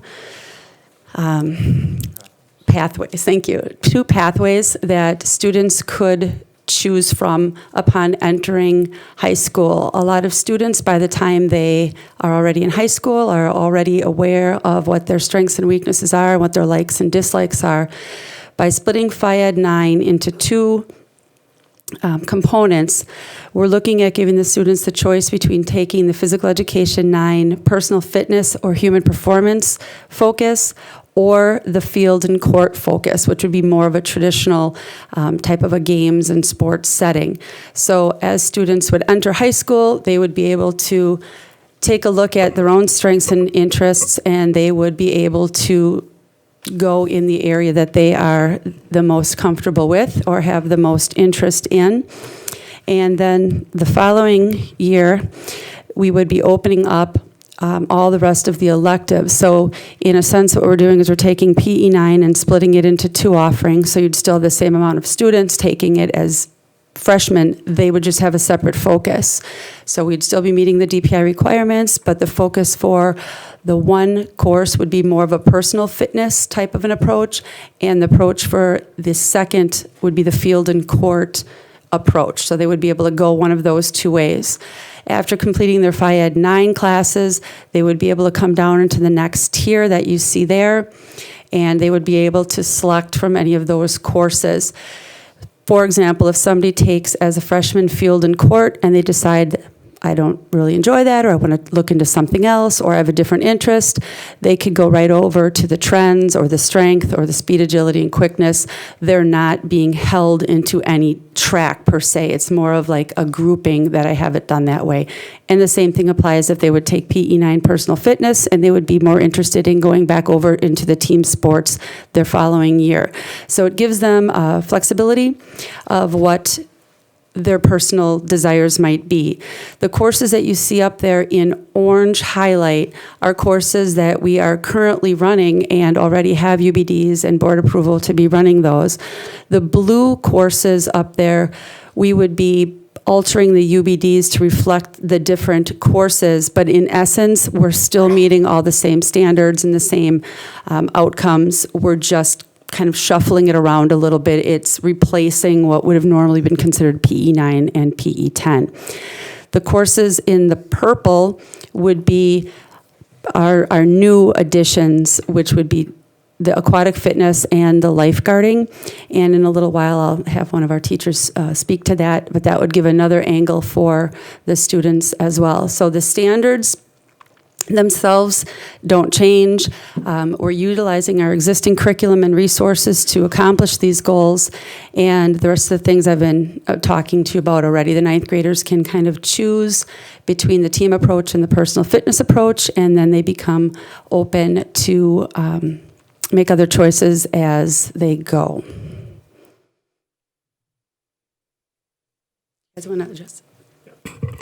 So now we'll have the staff talk about this, what they think about this proposal.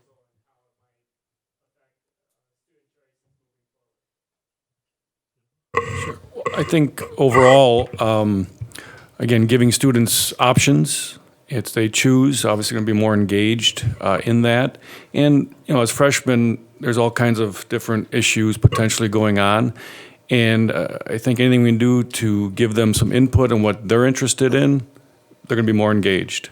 There's body issues, there's different things, and some people are competitive and want to, do the team sports. Some would rather focus and feel more comfortable doing more personalized fitness, and that gives them that option. And as we find, oftentimes when you get them engaged, they're surprised what they can do, and they become more motivated to do more and more. And again, there's a lot of studies, again, with kids not being as active for a lot of different reasons.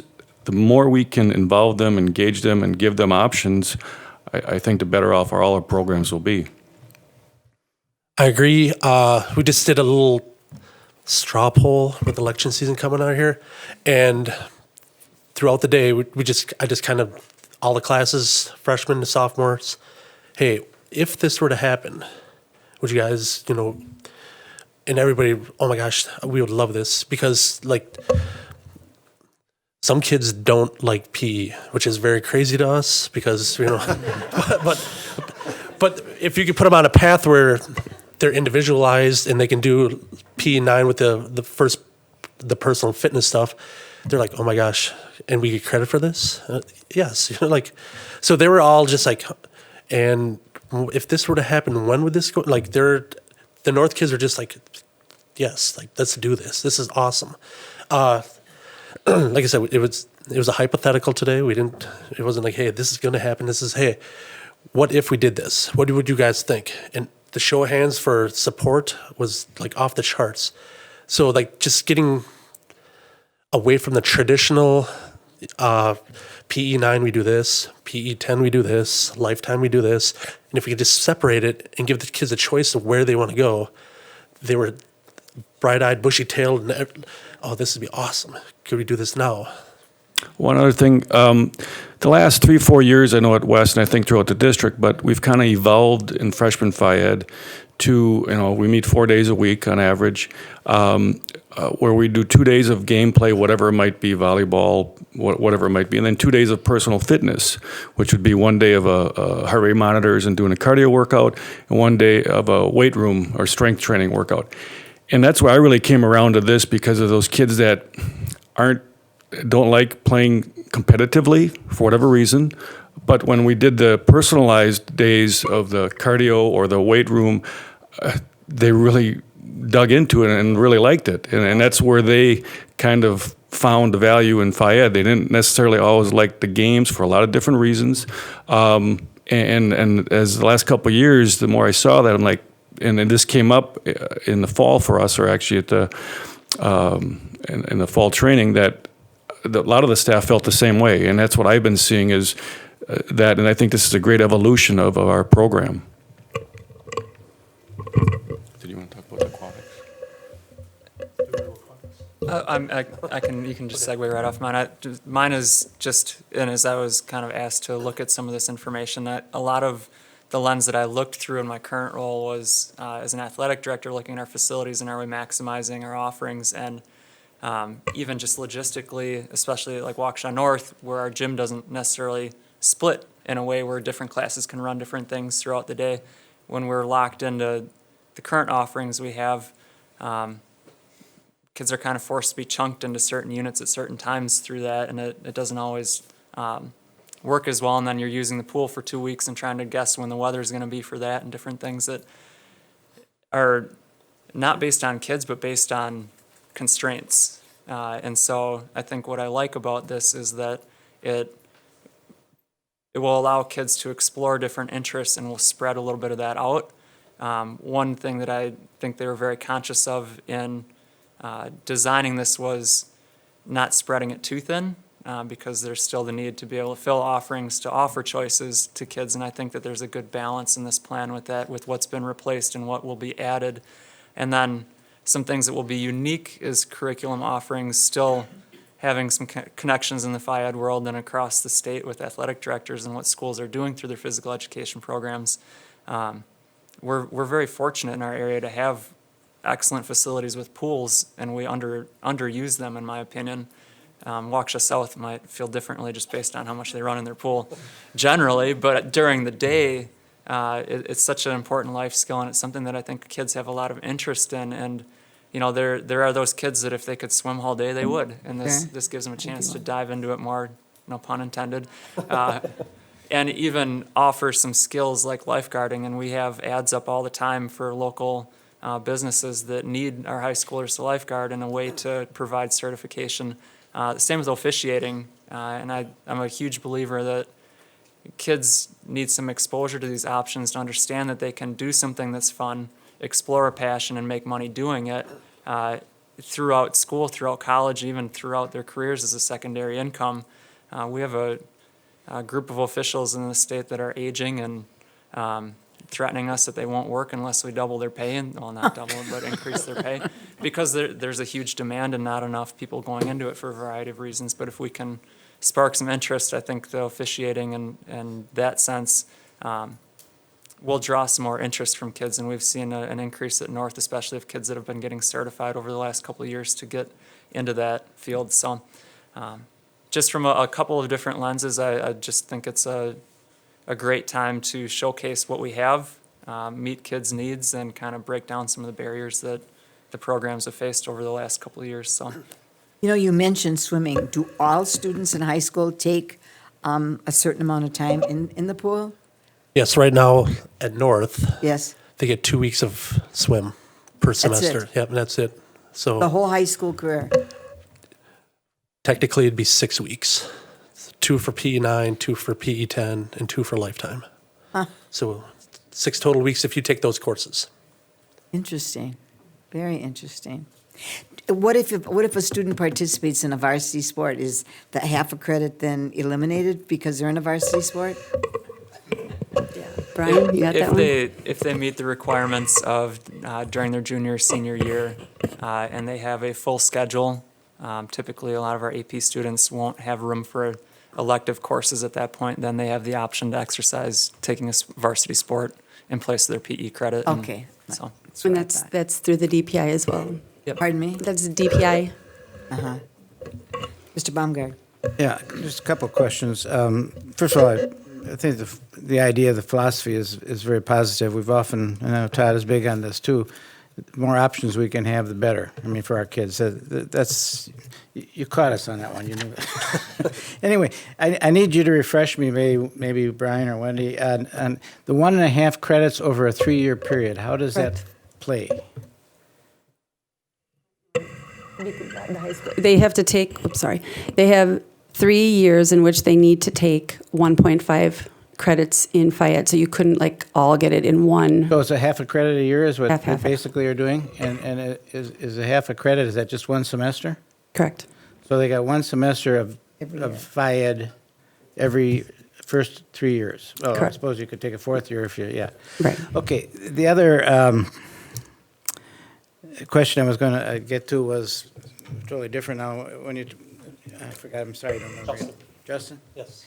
When you kind of had the hands raised and all that kind of stuff with the kids, great. I mean, they got the idea, and it sounds like they're interested.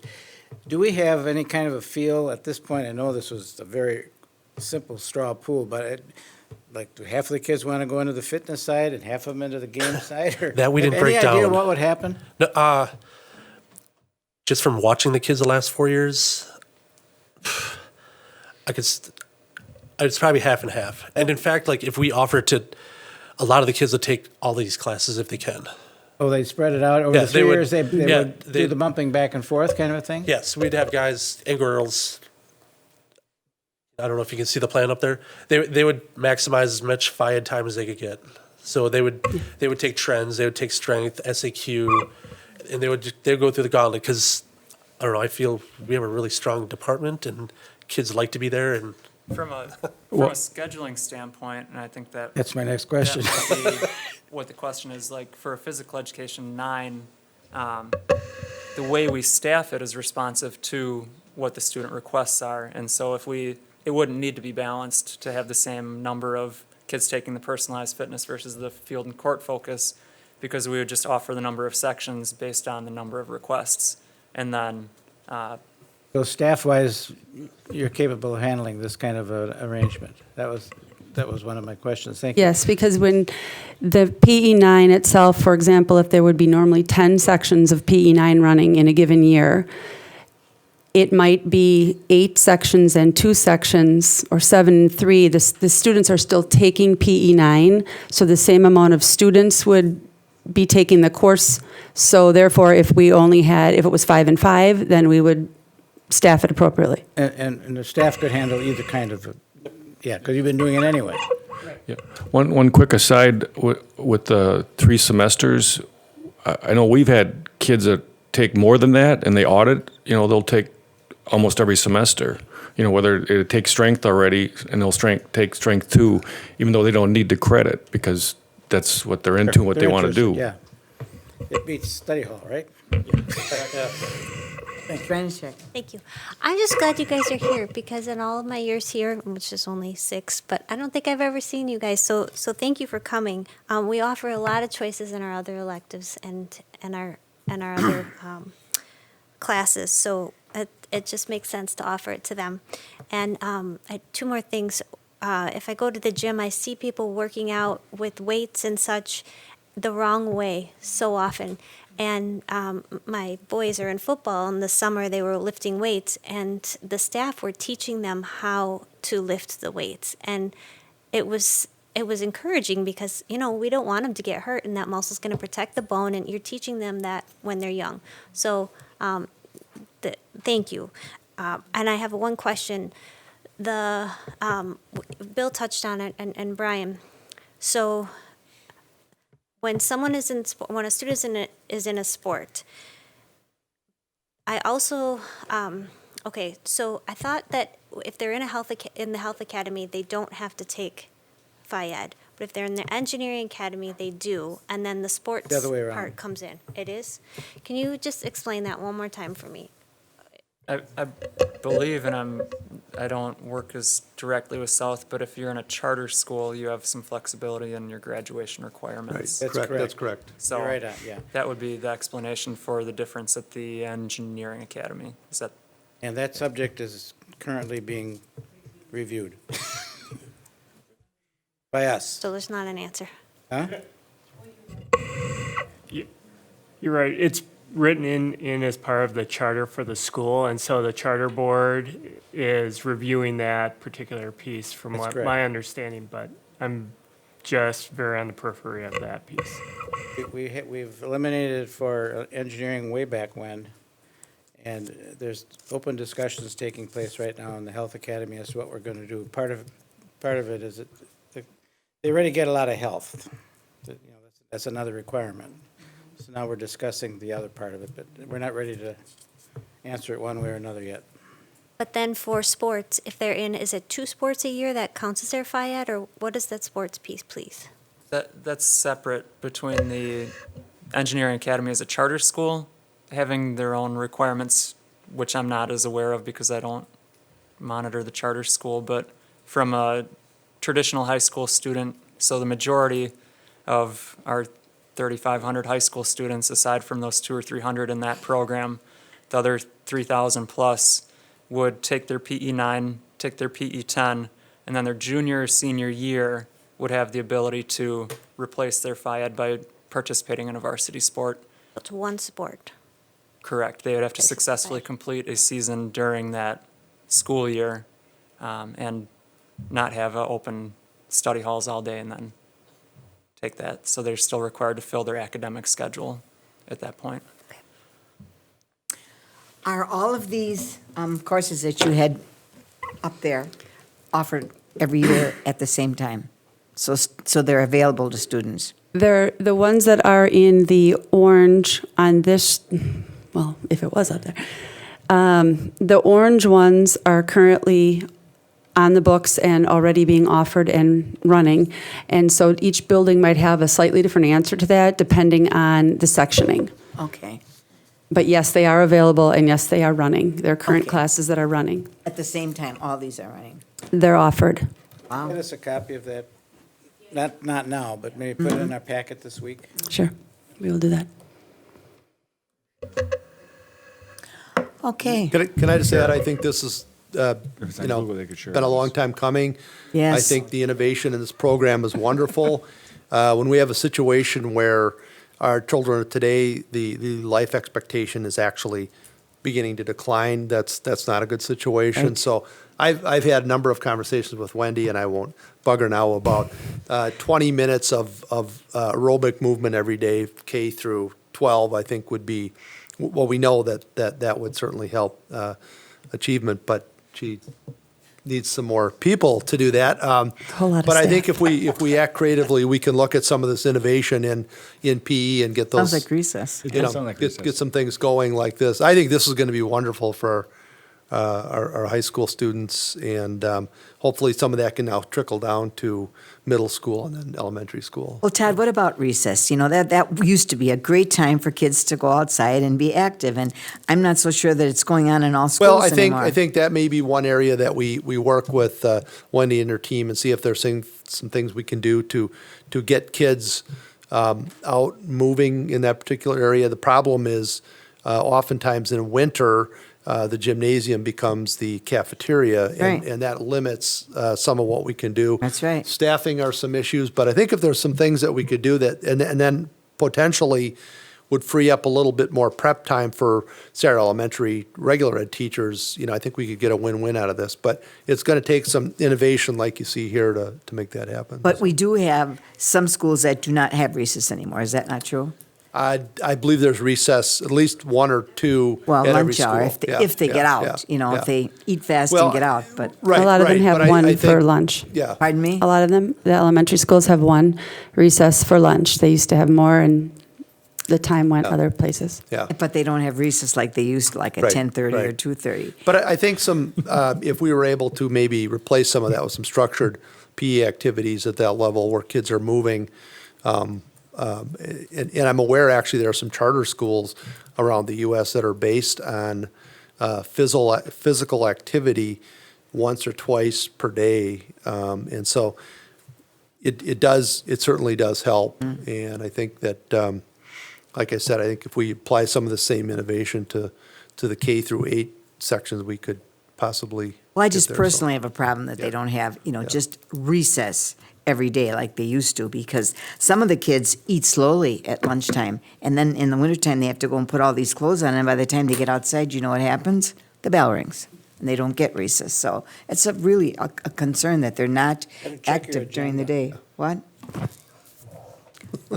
Yes. One last question. Physical education. How much, They how don't many get minutes physical are in a class education. period? Like when you guys are talking about swimming, do they have time to change and all that? It doesn't say high 60, school. okay. 4 days, What? Mondays.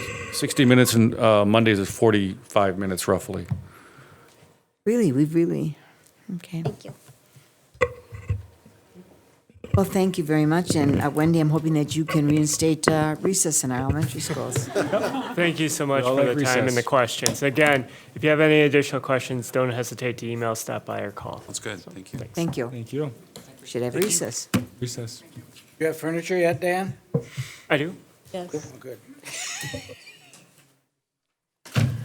Okay, next thing, Jody, you want to take us into the next thing? Absolutely. We have some very patient principals and directors waiting to enlighten you on some cultural proficiency basically seminar that they attended this summer, and they're really eager to let you know about what they learned and how they're implementing it, these culturally responsive practices currently in their school. So I think Dee Garcia is going to start us off, and then thank you, Mary, Jason, and Mark for staying so late this evening on what is a very long work day. So we appreciate it. Good evening, everyone. How are you? Good. Staying fresh and cool, I hope. Well, I wanted to introduce my colleagues to you, who you know, Mary Garcia Velez, Jason Sadowski, and Mark Schneider. Not with us tonight is Bob Blessington and Rob Bennett, who had other commitments. I wanted to let you know that about a year ago, I was able to attend a conference called the National Association of Bilingual Education Conference in Chicago, Illinois. And it's a conference that is offered throughout the nation once a year. And at that conference, I made contact with a gentleman from the Center for Applied Linguistics who had been focusing his research on effective paradigms and frameworks around leadership of these dual language programs. And at the time that I met him, he shared with me that he was developing a course specifically aimed at developing the building principle and his or her skills and aptitudes around developing the programs within their sites. So once that was made available, he and I collaborated to be able to, inform our administrators of the opportunity to attend the Guiding Principles of Dual Language Administrators Institute. And our 3 guests here were able to attend and take advantage of that institute. And it was really intended to build upon the research findings that he found, that what was more important than an effective teacher in the classroom was an effective administrator who could grow good teachers to great teachers. So that was the premise of the program, but they got so much more out of it and have brought so much more back. So I'd like to release the opportunity to them to talk a little bit about what they've learned and what they've brought back to the district, both in their professional communities and to their sites with their students and teachers. Thank you for that.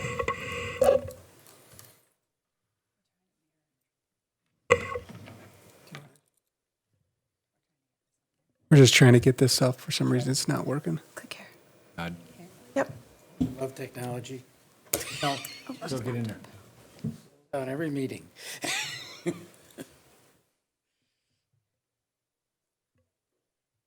There you go.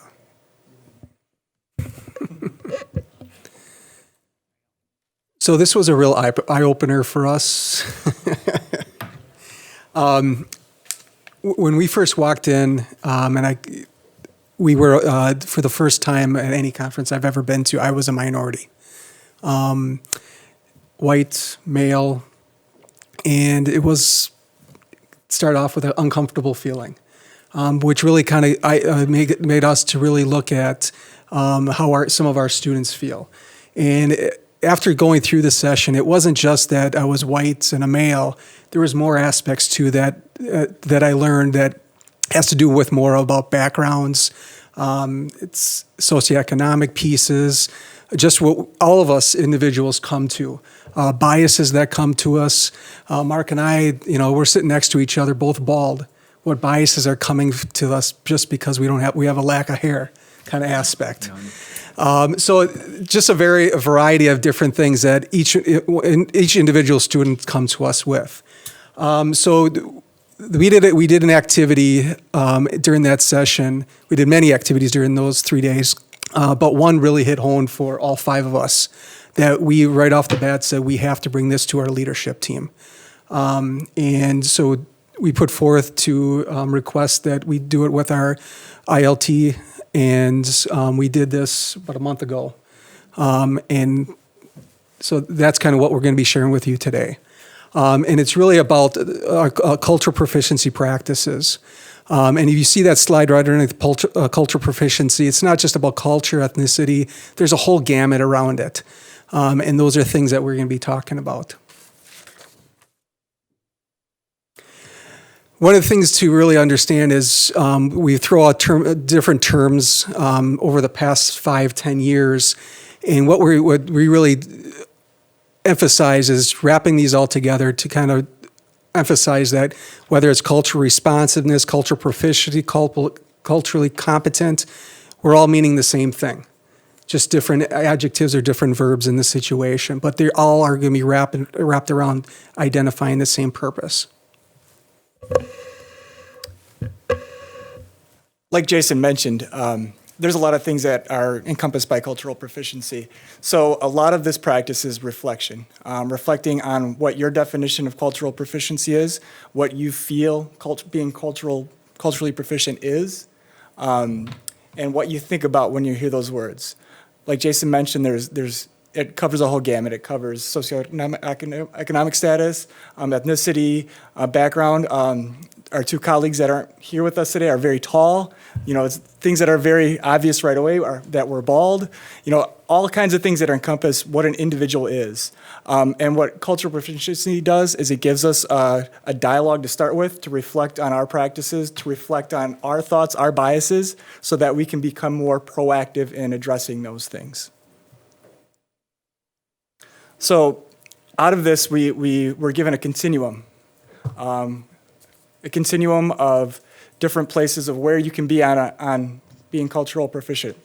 So on the left side, those are downward spiral conversations. That's where you can be destructive with your thoughts, with your biases, with your perception of others, and how you're addressing them. Moving to the right, where you can have upward spiral conversations about how we value each other, how we value the differences, how we acknowledge, and we make sure that that individual perception of self is valued, and everything that encompasses that individual is valued. We see a lot in our society where biases become a bad thing, and that we look at people for who they are and downgrade them and are destructive to their sense of self and to their identity.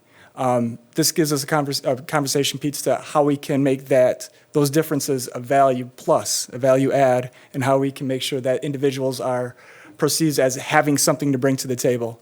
And especially when we're talking about kids, we're talking about a lot of different personalities, a lot of different backgrounds, a lot of individuals, and we need to make sure that they're all valued and that they feel a part of our school and our community.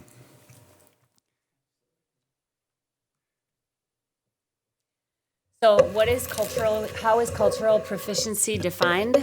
It's a mindset, a worldview, a way a person or an organization makes assumptions for effectively describing, responding to, and planning for issues that arise in diverse environments. I certainly think that you can say that we have a very diverse environments here in Waukesha. On so many different levels, from the fact that we have 48 different languages, a variety of different races and ethnicities, but also academically where our students are. You've seen that this evening, and addressing the needs of different students on different levels. In other words, cultural proficiency is a paradigm shift from viewing cultural differences as problematic to learning how to interact effectively with other cultures. So really what our reason for bringing this back was to raise awareness about this. This is something that's embedded in everything that we do. And we really want to raise awareness for all of ourselves, all of the leaders in the district, but also bring it back to all of the teachers as we address the different needs of our students. So what we did in our activity with the whole leadership team and all members of the leadership team was we really made a graphic organizer. And we had the 6 elements of cultural proficiency that you saw in that continuum earlier, and I'll show that to you as well. We had specific definitions for those 6 elements, abbreviated versions of those elements, and then what teacher statements might go along with those elements. So in these next pictures, we really asked teachers to take all of the elements of that continuum and put them in order. And we had all members of the leadership team putting on different teams, putting those elements in order. And there were some tough conversations that took place there to say, have you ever seen this before? Have you ever seen cultural blindness? Have you seen people move on different ends? Have you heard some of the statements? There were teacher comments that were on the continuum that went from the very low end of destructiveness to the very high end. Have you heard those comments before? It's putting us in check to where we are in that continuum, and then really saying, what is it that we need to do to move to the next step of the continuum, moving on the way up as we address our staff, as we address our students, and so on. So here's just some more pictures of putting these in order and the conversations that took place to really raise awareness. And then this is the sheet that we handed out. Hopefully you have a copy of this that really has the statements from cultural destructiveness all the way up to cultural proficiency, what the full definition is of those things, what the shorter abbreviated definition is, and then different types of comments that we might have heard from teachers, from people in those different categories. It really made our staffs think. Many of us have brought this back from the ILT to the staff level and had our staffs put together these continuums to make them think about how they're addressing students on a variety of different levels, from academics to race to ethnicity, and really not seeing those as problems, but seeing the differences that we have and appreciating them and embracing them to learn from them.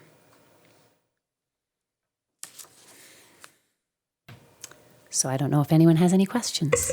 I think just to wrap up quickly, part of our strategic framework in the School District of Waukesha is to create an opportunity to lead a sale process. And in the sale process, as district leaders, we have specific beliefs that if we behave in one way, then there will be an outcome on the other side. And so around cultural proficiency, I'd like to read our statement and our commitment to that work at the district level. So if the district team effectively uses questioning strategies to coach their reflection on knowledge, skills, and dispositions around educational disparity, then the school district teams will develop an awareness of the teaching and learning needs in their school. So we're really approaching this from the opportunity that we have as district leadership to coach and support our principals to be able to engage in this very difficult work, which involves looking at data. It involves really looking at the man in the mirror and some of the things that have happened to some groups of our students in the school building, whereby they may not have been maximized to their absolute full potential. So we've been working on this through our instructional leadership meetings that we hold once a month, with a process by which I think we're defining as the big gulp and the small gulp. So maybe a larger, more robust learning opportunity followed up with some specific practices that are implemented in the building, another opportunity to get a little bit more learning, and then followed by more application time, and then another big gulp over the course of the year. I'm just in awe of what you're sharing, because, I mean, we're 20 years too late with some of this stuff. We just haven't been doing anything. This is wonderful. It's about time. Well, and it's never too late to realize that there might be things that That's aren't right. adequate for certain students, and because of whatever situation they may be in, they may not be able to advocate for themselves or have an adult that's able to do that.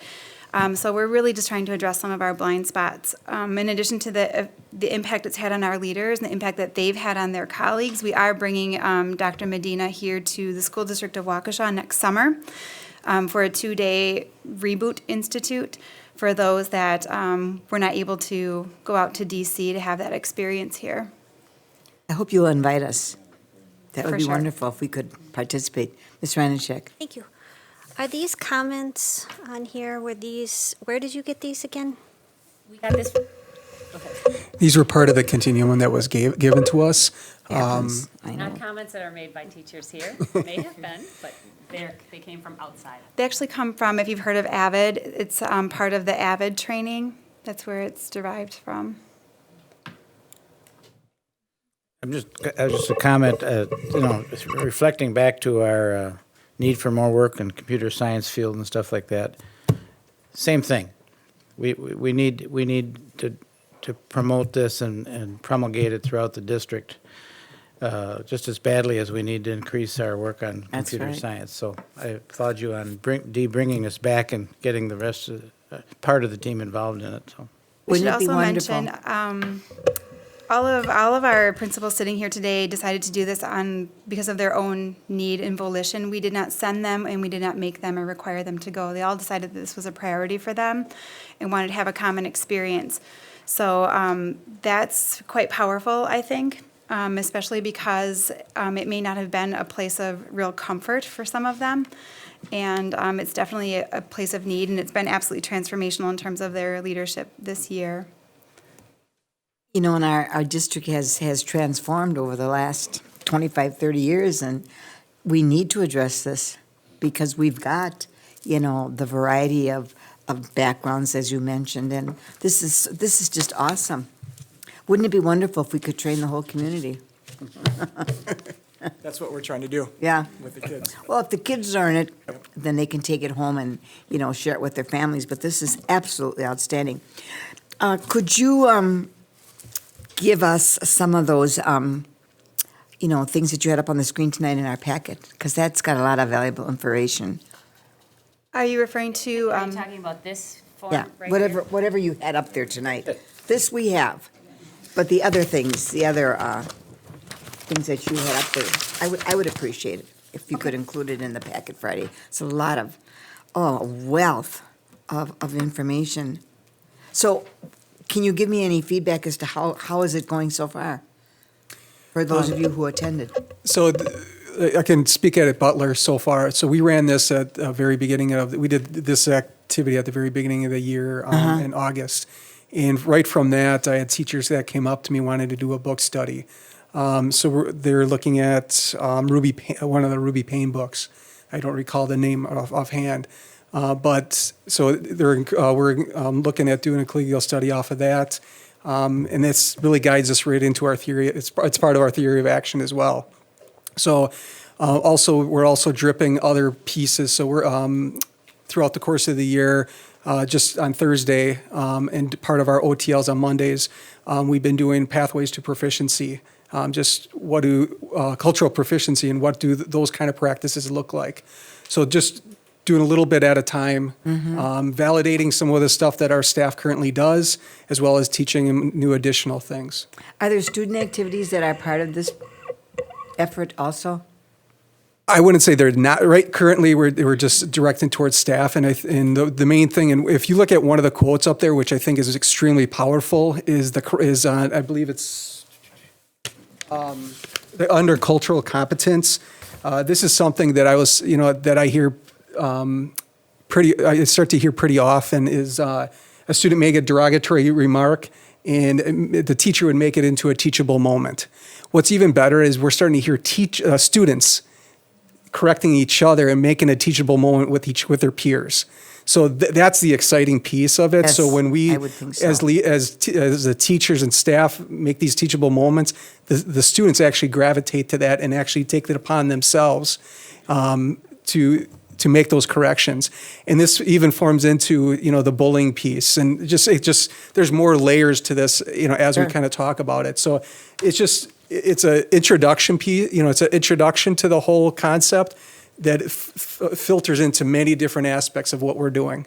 Students come from so many different backgrounds and beliefs and values in the home, and, they believe what they bring to school is the way it goes, and it isn't. When you get into a diverse population of people, we need to be able to know how to handle that properly. This is wonderful. Yes, Joe. If I may, we this year have taken a district-wide approach to look at this, and I believe a number of years back there was a focus on beyond diversity, cultural responsiveness as well. I think what we realized is we are a large system. We do get new principals in our system. We get new teachers, and this has to be part of our ongoing work going forward. We've had, as I look out into the audience, I see some staff members here who have been with the district for a long time, and they've advocated on behalf of students for many, many years. What we've tried to do is take advocacy for individual groups, students with disabilities, language, and really fold that underneath the umbrella of everything that we're trying to do. And that's part of our work then going forward. This is a year of training and calibration so that we can really bring that experience down to the students. That's great. It needs to be done. Needs to be done. Wow, I'm very impressed. Any other questions or comments? Well, thank you so much for your efforts. And will you come back next year and let us know where you're at with this? This is just wonderful. Thanks Keep a it lot. going. Wow. Okay, we have next item, new roles and responsibilities for elementary student services. Are you going to take us into that, Joe? So a year ago, we brought forward an elementary student services design to the C&I committee at that time to talk about a way to try to get ourselves back about 15 years to a point where we were serving our elementary schools with a full-time student services person. At that time, it was a school counselor in the role. We made a shift this past year to put a psychologist or a social worker at each of our elementary sites. We were able to look at what was our staffing and what was our FTE need, and make some adjustments within the Student Services Department. We wanted to come forward tonight and provide you with an update on how the beginning of the school year is going, some of the successes, some of the positives, but then also some areas of growth that we need to continue to look at Great. this school year. So I will introduce Sharon and Patty and Maria and Shelley. Good evening. So I just want to start off reiterating what Joe said with our new design. So we have one student service member per elementary. And so this evening, instead of listening to me give a summary about how it's going, we decided to bring someone who is in the elementary school who's experienced the old model last year and then just, 2 months into the new model this year. So I have Shelley Doby, social worker, and she will just give a brief synopsis of how it's going so far this year. Yeah, I'm Shelley, and good evening. I want to just tell you, last year and for the past 5 years, I was in 3 buildings. Now I'm in 1. So I do note that I am able to connect at a deeper level with students, staff, and parents. Another thing I can add to that is understanding the climate and culture of a building can be a lot more, it allows for more effectiveness in that area. Right. So. Right. And I've got Maria Trainer with us. She is a coordinator for our psych department. And Maria, do you have anything you'd want to add regarding the role from the perspective of the psychs at the elementary level? Well, I think having us share the role of student services at the elementary level is providing psychologists to practice in the broader sense of the scope of their profession. I think it's giving families access to increased mental health, social, emotional consultations. Right. So Maria, do you serve, the role of a counselor and a psychologist, right? Well, those are 3 very distinct professions. Yes, and they we are. have specialized training in those areas. Yes. And so I would suggest that we all continue to honor those individual professions. We continue to consult with each other. Yes. Because we all have slightly different training and background. That's right.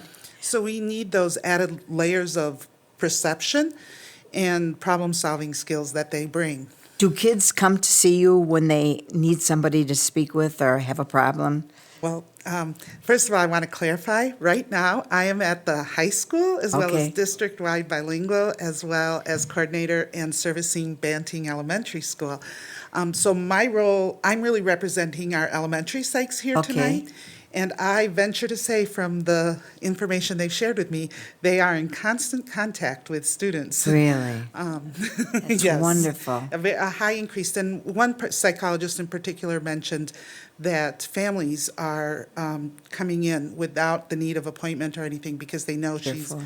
in the building all the time. That is wonderful, because we did miss that service when the counselors were removed from the elementary school.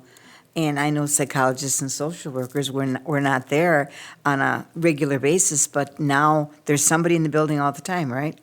I think that's the advantage. Oh, absolutely, a great advantage. There's someone that the kids can go to and someone that the parents can go to and get to know and trust. Yes, And correct. working together, that's wonderful, just wonderful. How's it going at the middle school? Oh, I think our middle school and high school student services teams are very connected, very collaborative, and my sense is they're going well. I think the psychologists are adjusting to servicing the elementary schools, but it's exciting professionally. For some Yes. of them, I've always gotten to work with the elementary students. Yes, but yes, you have. For some of my colleagues, it's also Oh. exciting for them. What wonderful news. Oh, that's just great. Questions, comments? Yes, Mr. Dees. How does the crossover work when it's a issue for our social worker and the psychologist is assigned to the building? How does that come out to play? There is a lot of cross-training that takes place, so a lot of crisis type situations that maybe initially would be a social worker would respond. A psychologist, if they're assigned to that building, they're able to respond to the same type of crisis. So there would just be some, if there are procedures specific to Waukesha County, that we would maybe work with our psychologists on different things with truancy. That would be new for a psychologist. And so we worked this summer, and then now we meet, we used to meet as separate departments, so psychologists would meet and social workers would meet. So we've now combined our meetings so we can continue to have ongoing discussions throughout the year and learn from each other. Which is great, because I was going to ask how that communication exists throughout the district, and you just answered it. So really, when a problem comes to you, you might have to, use some social work strategies and sometimes some psychology strategies and sometimes some counselor strategies, right? Correct. And is there a specific, like if your school is assigned a social worker, is there a specific psychologist that's also assigned to that site to deal with issues, so you're not dealing with five or six Right. people? Okay. So I work closely, actually, I think I was funny, that's why I'm smiling. I was on the phone 4 times with a psychologist that. But the same because one. We are working, right. Which is awesome. Yeah. For the consistency, yeah, very good. But each one of you there's a psychologist, a social worker, or a social worker in every one of our buildings. The elementary level, yes. We needed that. That's wonderful. We do still have one elementary school. We had a commitment from someone who did not then accept the position. So we do have one elementary school that is sitting vacant, and we've put additional supports in to cover that. A couple of things that I'd add to this. This is, first and foremost, we have an extremely talented group of people working in our psych and social work team and our counseling team as well. So we have an extremely talented group of people. This is going to be an ongoing, growing process for us. There is learning to be done as people, Mr. Dietz, to some of your questions, as people get to learn, what is a broader interpretation of their scope of practice, as they're able to implement different strategies, reach out. When I was working with our coordinator team last year and our leadership team on this, I expected a lot of phone calls at the beginning of the school year. I expected those calls then taper off over the course of the year, because you start to see some of the repeat issues come forward. You're able to implement what you've learned, and there's growth then there professionally. What's been, how are parents feeling about this? Have you had any parent feedback that you could share with us? I think the parent feedback that I would share is that they know that someone's available to them. Great. Coming in. They recognize that there's somebody there and that you're available and that you're open to listening. And very good. And if I may add to that, our principals at the elementary level have spoken very highly of this. They know who's going to be at their school, and they can tap somebody on the shoulder yes. when they need some support. The other thing that I'd add is I haven't gotten any negative feedback on it from parents, and oftentimes no news is either good news or things are going okay. So. Our hope and plan was that it would be a seamless transition for our students and our parents, so that they would only benefit from this Of change course. and not notice Of that course. there may be a slight difference in the delivery of service. Of course. But aren't we blessed to have such talented people like yourselves? I know each one of you is being so effective, and it's wonderful. Our school district is blessed to have people like you. Great listeners, great helpers, great supporters. It's wonderful.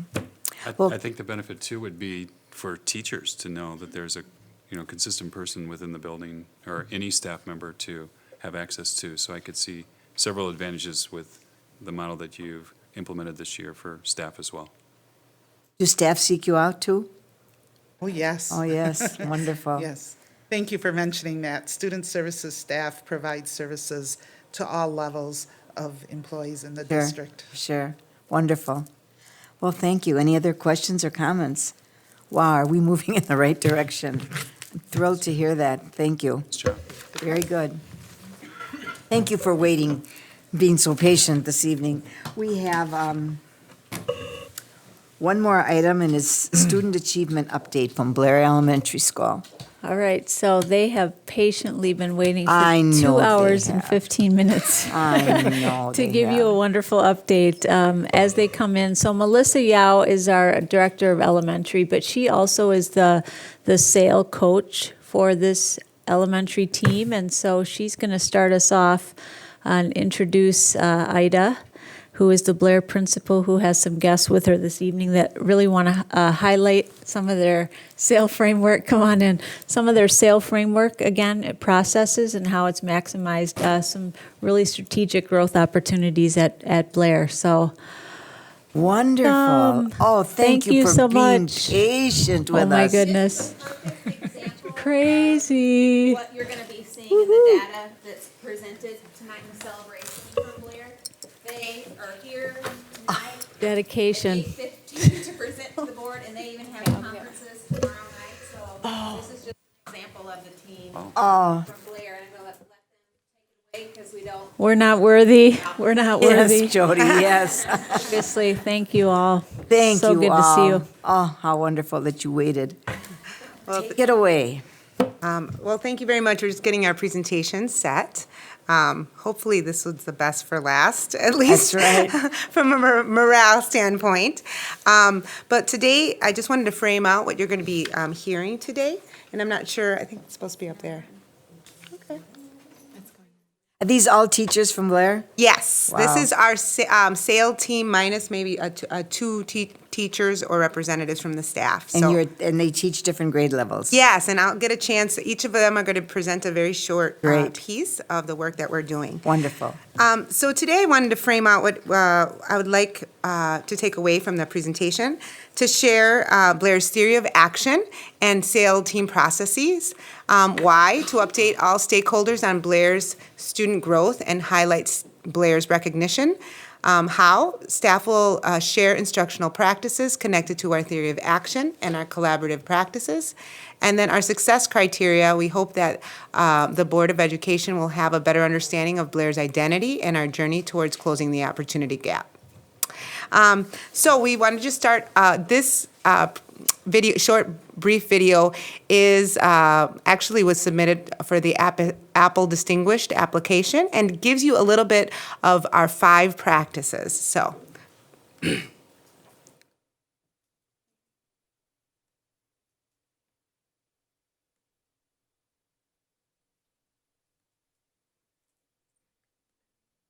And something to, as she's getting us set up, something to think about is our 5 practices, and we'll talk a little bit more about some of the research-based behind that.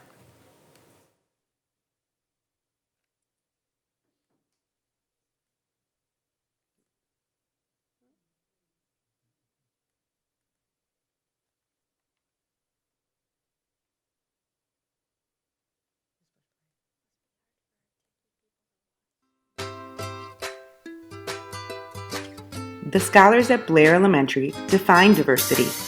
88% are economically disadvantaged, 60% are English language learners, and 20% have special needs. But those statistics do not define our scholars. As leaders in our district's dual language program, we have worked diligently to develop a culture and vision of inspiration in our school where we believe all of our scholars can dream, achieve, and succeed. With Blair's focus on closing the opportunity gap, the iPads have helped bring our culture and vision to life as they have given our scholars access to digital tools and resources that they otherwise would not have had. The learning environment has been transformed for our diverse range of scholars as they now have a learning tool in which they can create, communicate, share their learning no matter their age, ability level, economic disadvantage, or language spoken. Our leadership team focuses on intentional planning by modeling use of the iPad as a tool for innovation. Our Blair Performance Report is an interactive iBook so we can effectively communicate our vision through a multimedia experience to be shared with all stakeholders.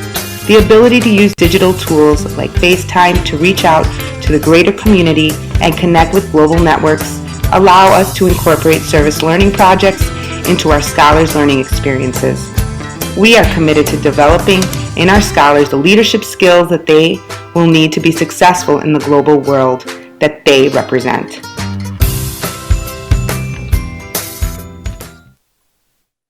So we'll talk a little bit about our demographics, and we shared our demographics just based, it's very unique to Waukesha. We have about 58% of our students are limited English proficient. 82% of our students are students of color. 84% of our students are free and reduced, and are free and reduced, and then we have about 15% special education. And then you can see the demographics on the side there. 74% Hispanic, 16% white, 5% Black, 3% Asian. So we have a very diverse, and if you look at the 9 languages that are spoken, English, French, Korean, Burmese, Farsi, Russian, Spanish, Turkish, Urdu, and I know that it's just growing in population. So the reason that we have our mission and vision written very specifically is because we did a lot of research to support effective practices. We visited high-quality schools with similar demographics. We modeled it after No Excuse Academy, Uncommon Schools. We network with schools that can. We look at the research written by ASCD in the Turnaround Model Schools. And these 5 practices, which is college focus, team teaching, innovation and diversity, maximizing instructional time, relationships with and connections with families, community, partners, and our scholars are really important that we keep that and ground us in our work. With that in mind, we are really excited about some of the growth that we've seen. Here's a graphic of the growth. What this graphic shows is our MAP data and our CPAA data in literacy. And you can see the blue is spring 2014. The next color, red, is spring 2015, and then green is spring 2016. And you can see the growth from 46% proficient and advanced to 54 that following year to 55 the following year in literacy. And if MAP and CPAA are measures both in English literacy and Spanish literacy. So we are really excited about the growth that we're seeing academically for our scholars. That leads us to our sale process, and Anne Marie Worley, who is our Dean of Academics, and she's our effectiveness coach, is going to talk a little bit about the inquiry process. So, in order to have those kinds of results, you really have to have a data-driven model for school leadership. And although that model is nothing new to Blair, I will say that beginning this school year, launching the sale process within our school has kind of opened up a data-driven mindset to the rest of our staff, in that we've really worked on bringing teachers on board to our sale crew and distributing leadership that way, so that we can see kind of best practices distributed throughout the school and kind of a mindset of continuous growth and collaboration. So this is a graphic that kind of shows our cycle of inquiry. I'm sure it's not new to most of us, but I'll just speak broadly to the process, and then we'll get into kind of the specifics of our theory of action. So our sale team began with some data sources that we looked at together and identified a problem of practice, and then engaged in a root cause analysis to find out kind of why our data was telling the story that it was. And then from that root cause analysis, we collaborated to write a theory of action, which is a series of if-then statements that you write together as a team to kind of address your areas of concern, your problems of practice. And then from there, the theory of action, we kind of put it in place, and we monitor its implementation, and we monitor our results throughout the year to see what needs to be adjusted, what needs to be modified in order to meet the needs of our scholars. So that's kind of what our cycle of inquiry improvement looks like. Next, we're going to talk, I'm going to introduce Rachel Thiede, who is a 2-3 multi-age teacher, and she's just going to talk about our if-then statements and how that's come real in her classroom. So in our theory of action plan, one of our if-thens is if teachers give common pre-assessments, then teachers will be able to provide appropriate instruction based on the learning continuums. So as we move forward to personalizing our classrooms, we are using the CISA 1's honeycomb model to personalized learning experiences for our scholars. So our PLCs are working on developing common pre-assessments which align to Common Core learning progressions, and these pre-assessments will help us take the learning experiences to the next level. And after they take, in our classrooms, after they take a pre-assessment, they then analyze their assessments. And that means they look at what they have, what they already know, what they've done, what they're great at, and then what they don't know yet. So what are we going to learn next, and how are we going to get there? And we have a new tool called Epiphany this year, which is it's kind of like a website that houses a learner profile that tells all about how I learn, and this is who I am. And in Epiphany, we can track progress towards goals on that are linked to our continuums.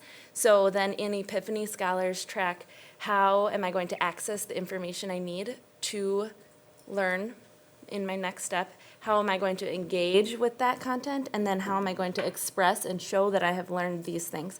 And so all of the scholars go in and do that personally to how they learn best, and then as they show proficiency, one of the elements on the honeycomb is proficiency-based progress. So as they show proficiency, then they can move on to the next goal that they have yet to accomplish. And then that work happens during our application times throughout the day. Next, Alyssa Sybest, which is a third grade dual language teacher, is going to speak to how she brings it to life in her classroom. Yeah, so like what Rachel just said, our next if-then statement is that if scholars do rigorous, meaningful tasks during application time, then they'll become stronger readers, writers, and mathematicians. So this is kind of the heart of what we do. We know that kids need time to actually touch stuff. They need time to be working. If we just talk at them all day long, that's not really their true learning. So this is the time where we're really making and maximizing for our kids and how they learn best. So this is where we're incorporating their interests. If they like soccer, we're going to make sure that that's in there for them. If they like music, we're going to make sure that we're incorporating that in there for them so that they're engaging with this, this individualization. So it's kind of like the second layer. So now we know what their needs are based on those continuums, and now we're personalizing it so they're engaging with the content in our application time. And during this time too, we're also meeting with groups. So we're flexibly grouping our kids, seeing, okay, where are their needs at? If we have kids here, we're going to pull them and we're going to make sure that we teach them this skill. If we have kids here, we're going to teach them this skill so that everyone's needs are met. But like I said, that other layer is that personalization where their interests, their choices, their voices, they're creating these goals on their own based on who they are as a person. And next, Jadia Kirk is our ESL teacher leader, and really talking about how we can personalize the learning and connect what we're doing to target instruction and continue that growth. So as our SAIL team really dug into this continuum that we're really strongly rolling out this year in the district, we saw the need to really dig in as teachers and leaders to what proficiency looks like at different levels. And so one of we need to know the progressions of learning in order to find where our scholars are at. And we decided that as a team, we need to provide the PD so that our teachers know what proficiency looks like. Let's look at some student examples and see, is this proficiency? How many examples do we need to really say our scholars are proficient? And so at a school level, we're providing that PD for all teachers. And then it's great as instructional coaches, Anne-Marie and I are able to then follow up with teachers individually to where they are in their use of the continuum and their personalization of learning. And so we can go into their classroom and we model, we observe, and we give feedback to teachers to continue their growth professionally in using the continuums. Next, Karina Macis is going to talk about the collaboration that's needed and the planning and this shared commitment that we've really invested in. So if professional learning communities share practices on Tier 2 vocabulary, then teachers will use these strategies to increase scholar vocabulary. So in a nutshell, we have very rich weekly PLC meetings. We get together as groups of colleagues where we're planning pre-assessments and we're looking at student data, and we're collaborating on how students are progressing. And if students aren't progressing, we're looking at our lessons and tweaking our strategies, coming together to solve problems and help children reach each of their goals and to continue to progress according to the continuum. Great. And Tahiré de Leon is going to talk about connecting the student learner profile and the cultural responsive practices that are needed not only to personalize, but also because of our demographics. Yeah, so when we think about culturally responsive instruction, we pulled out the learner profile and the culturally responsive icons from the honeycomb. And in connection to our journey in personalized learning, we're using Epiphany this year, as it was mentioned prior, to create Scholars' learning profile. And in this year, we decided to create a theme, and our theme for this year focuses around truly exploring our identity and then researching others' cultures to better respond and learn about our scholars themselves. This is super important to Blair, being one of our 5 strategies is relationships, relationships, relationships. This is truly getting to know our scholars, getting to know our families, and continuing to build the strong positive relationships to help them not both academically, socially, and emotionally.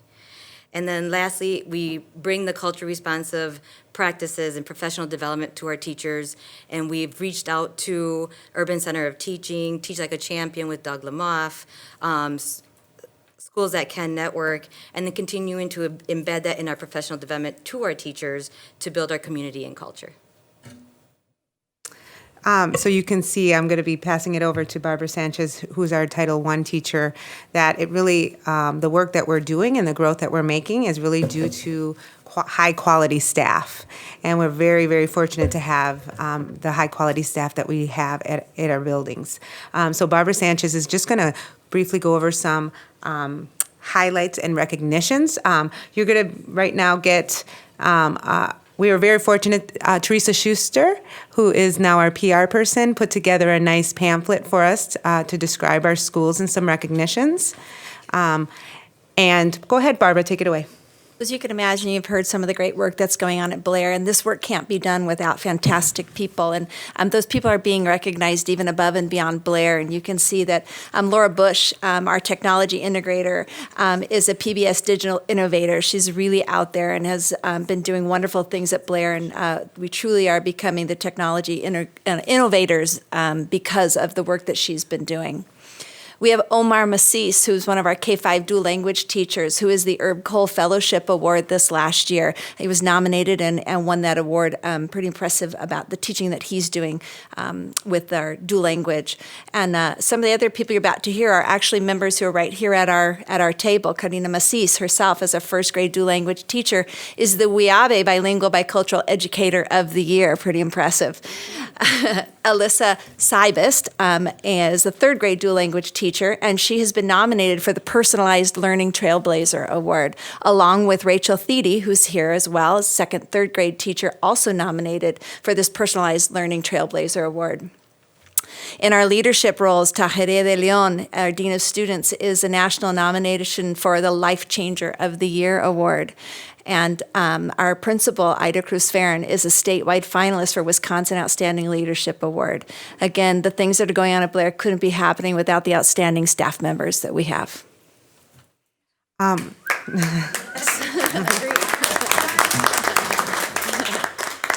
And just to end our presentation, we also have received some recognition because of some of the work that Barbara Sanchez and some of the teachers that have happened. We've this last year we received the RTI Reading School of Merit, and 2 years in a row we've won the PBIS School of Merit as well. Crayola, the article that you have in front of you is we are featured as a school of innovators due to a grant that we were able to receive, and we're highlighted throughout. So it's kind of exciting to be in a national publication, and we continue to get their resources and networking to support our school. And then also that distinguished school program, we were very happy and humbled by that as well. So we are going to end our presentation and take any questions with just why we do what we do here at Blair and the purpose we're here for. Can I just add, I think it was 4 years ago, Ida and myself and some others went down to see a charter school in Milwaukee that was highly successful. And Ida came back and said, this is this is what Blair is going to be like. And it's been, the first couple of years were quite a challenge. But all I can say is she would really, really like to share her state report card with you tonight. Sure. But they're embargoed until November 17th. But you will see that the work that they have done really has paid off, and you will be very highly impressed when you see that report card. So. I hear so much about your school because somebody in my neighborhood subs there a lot. And I used to teach at Blair. That's where I started my career in Waukesha. And what you have done in that community is just awesome. I'm so impressed at what Blair has become and what needed to become. Each one of you is so talented and so unique and so dedicated and so passionate about helping these students succeed that it's working. We need to tell this all over the country, what you're doing, and certainly all over the community. Outstanding. Any other comments or, I have a question. Yes. I've been paying attention to your school for a couple of years. And one of the things that I'm wondering how it's impacted this or has it improved was the engagement with the families. That one time there was a barrier between the families and the school in my mind. This is before your time. How do you feel about the parents and the families sharing, collaborating? I see you're shaking your head over there. Can you relate to that? Well, I think our family engagement is really on an upswing, and it's even something that we are looking at as being culturally responsive, that we're even trying to increase it even more, even with what we have. I think it was last year we started with a program called Pastries for Parents, where once a month we've been inviting families in to speak with the administration, hear some resources, and we want to take that even steps further and really making sure that they feel prepared to be supporting their scholars in the work that's going on at our site. So something that we don't feel we've achieved, but we have definitely made great strides, and actually this year is a really big focus for us as well. Good, thank you. That's I very think important. it's so neat, and you mentioned it. You call all of your students scholars. They're not students. I've heard that. It's wonderful. Wow. Any other questions or comments? I'm in awe what Blair has become, and I'm going to come visit. I'm going to spend a day with you, Ada, because you've got so many wonderful things going on over there. I'm so proud of Blair, that what we're doing over there for those kids, everybody needs to know about that. Your dedication is second to none. Well, you're welcome anytime. Yeah, it's just that we always put it in perspective. It's about our scholars and about the impact that we can make. Sure, please do.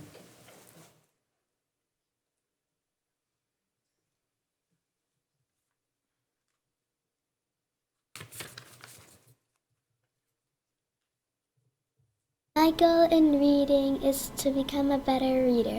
I'm going to become a better reader by reading more chapter books. My goal in math is to become better at multiplication.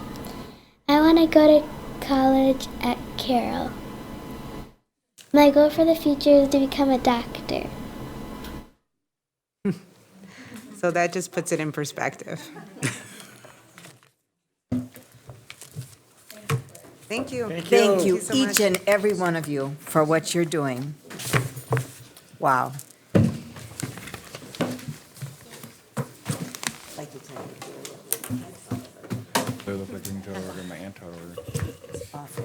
We adjourn, Matt? That's it for this evening. The date of our next meeting will be December 6th, Tuesday at 6 o'clock, right here in the boardroom. Thank you all for your participation and your patience this evening. Long agenda, but wow, I'm going home really charged. Thank you very much. Meeting is adjourned.